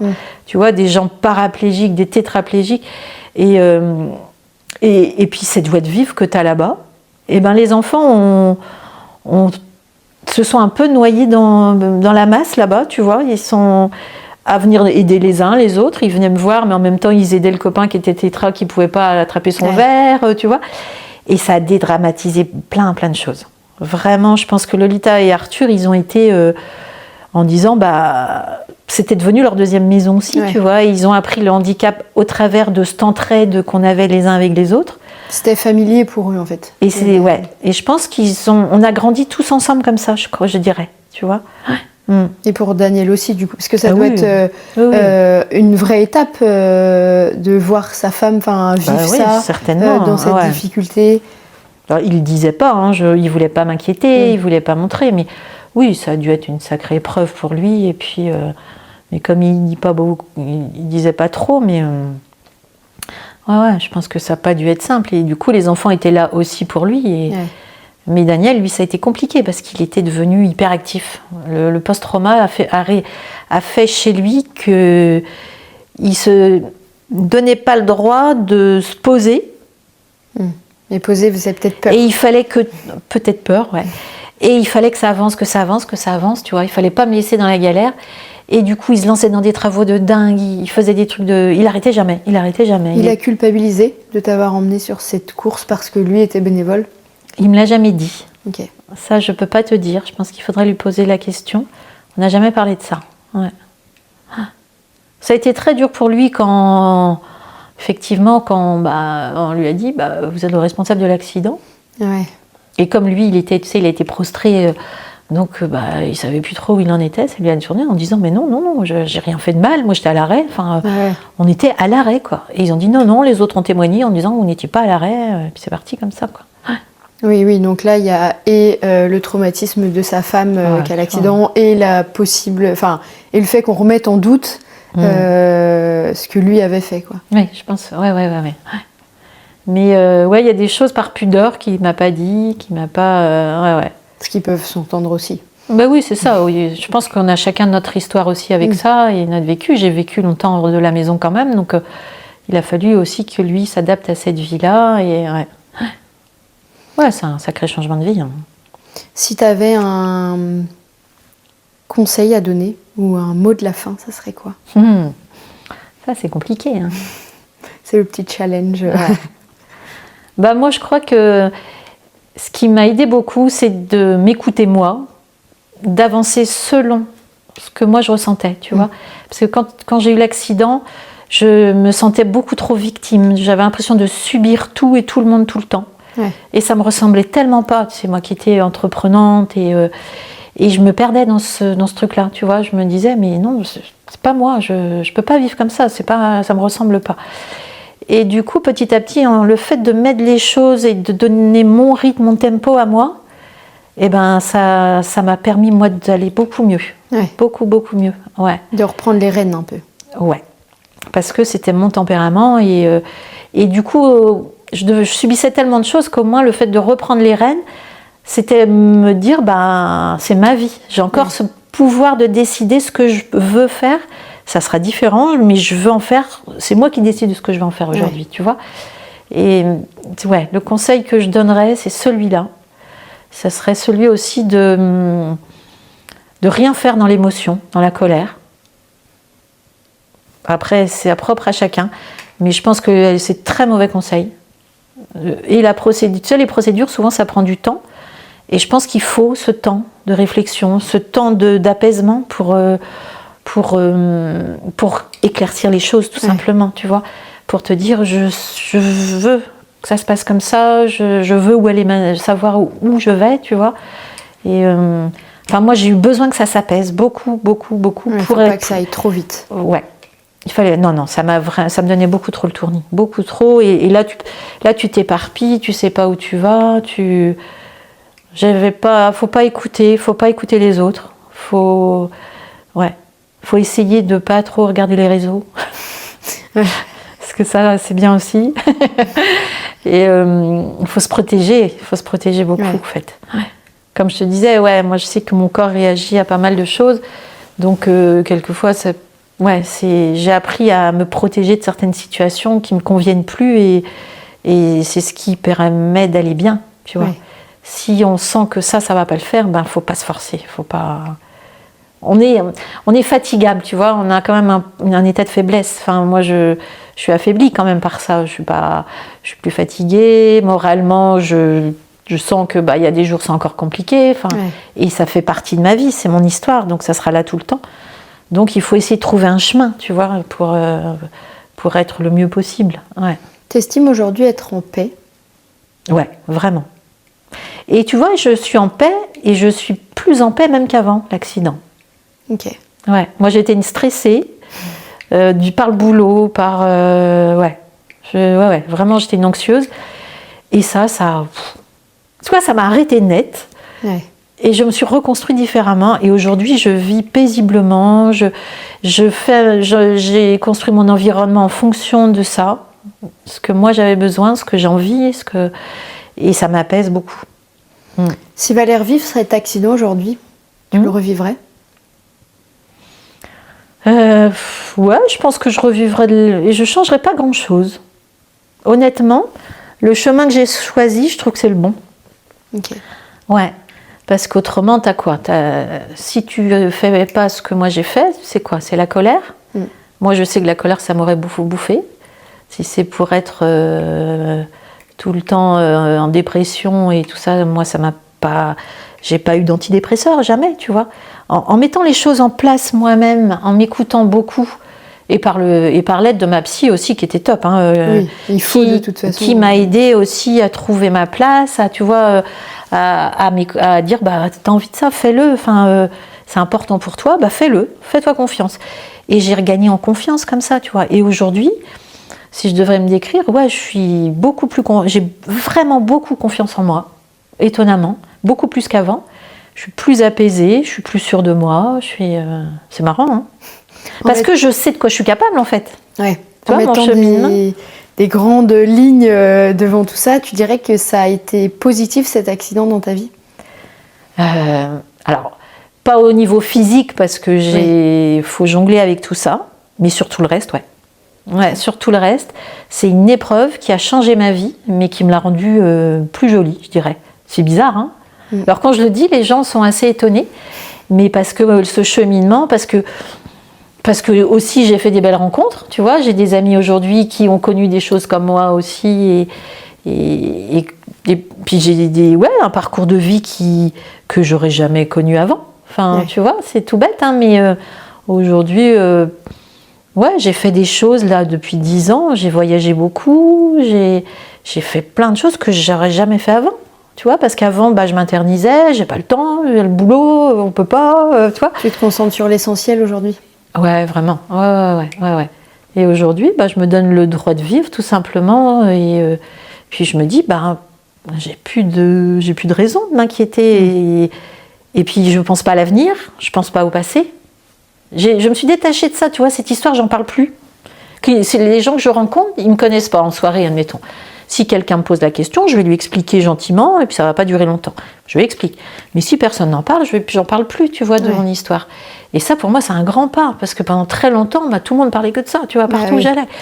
Donc là, aujourd'hui, pour moi, c'est une grande bouffée d'oxygène, où je me dis, ça veut dire que les gens, ils me considèrent comme tout le monde, en fait, tu vois, on ne me pose plus la question. T'es revenu dans la normalité. Et ça, et ça, vraiment, c'est bizarre, mais avec une différence. Mais avec cette force justement que j'ai moi de pouvoir aller de l'avant. J'ai l'impression qu'aujourd'hui je serais capable de surmonter beaucoup de choses. Vraiment. Vraiment, je sais de quoi je suis capable aujourd'hui. Et avant, j'en avais pas conscience. Oui, tu as été chercher au fond de toi des ressources. Probablement, Tu parlais de voyage. Comment tu adaptes tes voyages aujourd'hui? Comment tu te dis on va dans telle destination? Et est-ce que ça t'est déjà arrivé ou en fait sur place c'était pas du tout adapté? Quand je vais à Paris, c'est bien. À Paris, j'aime bien. Non, mais parce qu'ils te disent oui, vous inquiétez pas, la chambre PMR, t'arrives. Déjà, tu passes pas dans le couloir. Enfin, ils disent toujours oui. Donc, non, en règle générale, alors, en plus avec le temps, tu vois, ça évolue. Vraiment. Et puis avec l'expérience, maintenant, j'organise toute seule mes voyages. J'appelle les hôtels. J'envoie un mail si c'est pas, tu vois, si je parle pas italien quand là on est allé en Italie. Bon, j'envoie des mails, ou en anglais ou voilà, où ils traduisent. Et puis, je demande des photos des chambres. Ils le font. Hein. Et si vraiment il y a un doute, ils m'envoient des photos. J'organise ça bien. Prendre l'avion, c'est pas compliqué. Je demande l'assistance. Alors, à force de voyager un peu, un jour, je suis tombée sur je crois qu'on était parti en Norvège et on est arrivé en avance et il y avait un pilote qui était là, un des pilotes qui prenait l'avion qu'on devait prendre. Et il vient me parler, j'attendais, puis il me dit non, montez avec moi, comme ça on prendra un verre, on boira un verre d'eau ensemble, on a un peu le temps. Et il est resté discuter avec nous et il m'a donné plein de petits tuyaux comme ça pour voyager. Et du coup, c'est vachement sympa. Et sur Air France, c'était. Et du coup, maintenant, tu vois, je prends l'assistance. Je rappelle la veille du départ en disant, vous avez bien noté que c'est de l'assistance. Et quand tu rappelles une deuxième fois, ils te font passer en plus devant tous les autres. D'accord. Tous les autres qui ont déjà réservé l'assistance, mais depuis longtemps. Ton dossier remonte. Il me dit c'est un truc tout bête, mais celui qui fait la démarche d'appeler, d'insister en disant vous notez bien que je suis en fauteuil roulant, que machin, là vous allez passer encore tout devant les autres. Et du coup ça facilite un peu les voyages. Et puis moi ça va. Alors par contre je mets jamais mon fauteuil en bagage, tu vois, je vais jusqu'à l'avion avec le fauteuil. J'attends toujours le dernier moment pour le mettre en soute. Parce que j'ai peur qu'il me le casse, c'est du carbone, et s'il me casse mon fauteuil, je vais avoir la gueule des vacances. Donc je vais jusqu'au bout, et ça c'est faisable, hein, jusqu'à l'avion. Et puis après, moi je peux marcher un peu, donc dans l'avion je marche jusqu'à mon siège, et ça le fait. Et comme on est les derniers à sortir aussi, ça va. Et quand il n'y a pas de passerelle, souvent, tu sais, tu as une passerelle qui vient nous chercher, pour les PMR. S'il n'y en a pas, ils ont des systèmes, tu sais, où tu peux descendre les escaliers, c'est des chaises qui descendent les escaliers là. D'accord. Il faut demander ça au steward et puis c'est faisable. Ça prend un peu plus de temps pour les valides, quoi, mais Est-ce que tu as d'autres conseils voyage comme ça que tu peux partager? Conseils voyage. Ouais. Alors là, c'est pareil, tu vois. Au début, j'écoutais tout le monde. Je disais, faut pas aller là, faut pas aller là. Et puis après, je me dis, on verra bien sur place. Hein. Et en fait, mes voyages, on voyage et on adapte. Et je me rends compte qu'il y a plein de choses que je peux faire et que j'imaginais pas. Tu vois, cette année, on est allé en Italie. J'ai fait Pompéi. Tu dis Pompéi, absolument pas adapté, quoi. Eh ben si, arrivé sur place, ils m'ont dit, si, il y a un parcours PMR, quoi. D'accord. Ouais.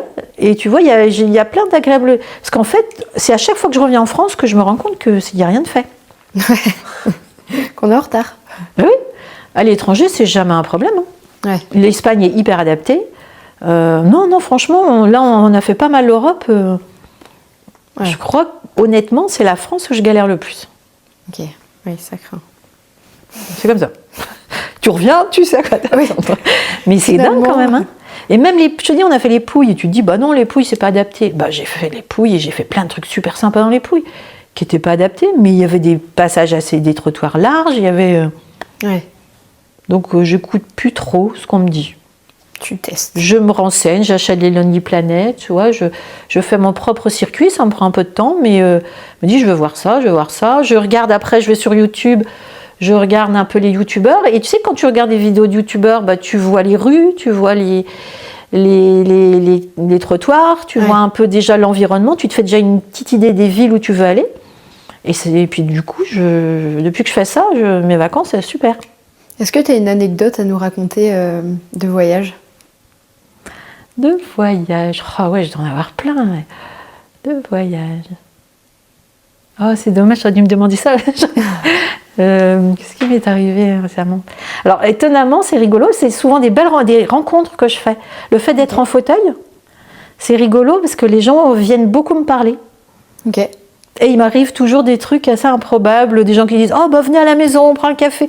Donc, partout où on passe, on est toujours invité chez des gens qui s'intéressent et qui nous posent... Et c'est rigolo, et ça nous arrive à chaque fois. Et ça n'arrivait jamais quand j'étais valide, tu vois. Ouais. Donc, il y a quand même des avantages, tu vois. Le fait d'être... Alors après, comme je suis souriante et tu vois, je parle facilement aux gens et tout ça. Donc, au restaurant, il suffit qu'on sympathise avec les tables à côté et tout ça. Ils nous disent « Ah, on habite en face, venez prendre un café. » Et du coup, c'est rigolo parce qu'on se fait des amis comme ça, on passe. Et puis, on reste en contact. Et puis, ça nous arrive de retourner les voir après, chez eux et tout ça. C'est chouette. Et beaucoup plus depuis que je suis en fauteuil. Ouais, ça fait tomber des barrières ? Oui, beaucoup. Ouais. Il y a le côté... Oui. Ah ouais. Alors, en France, plus difficile, je trouve, mais à l'étranger, vraiment, ouais. C'est plus simple. Vraiment, ouais. Les gens sont... Ah si, j'ai une anecdote qui est super.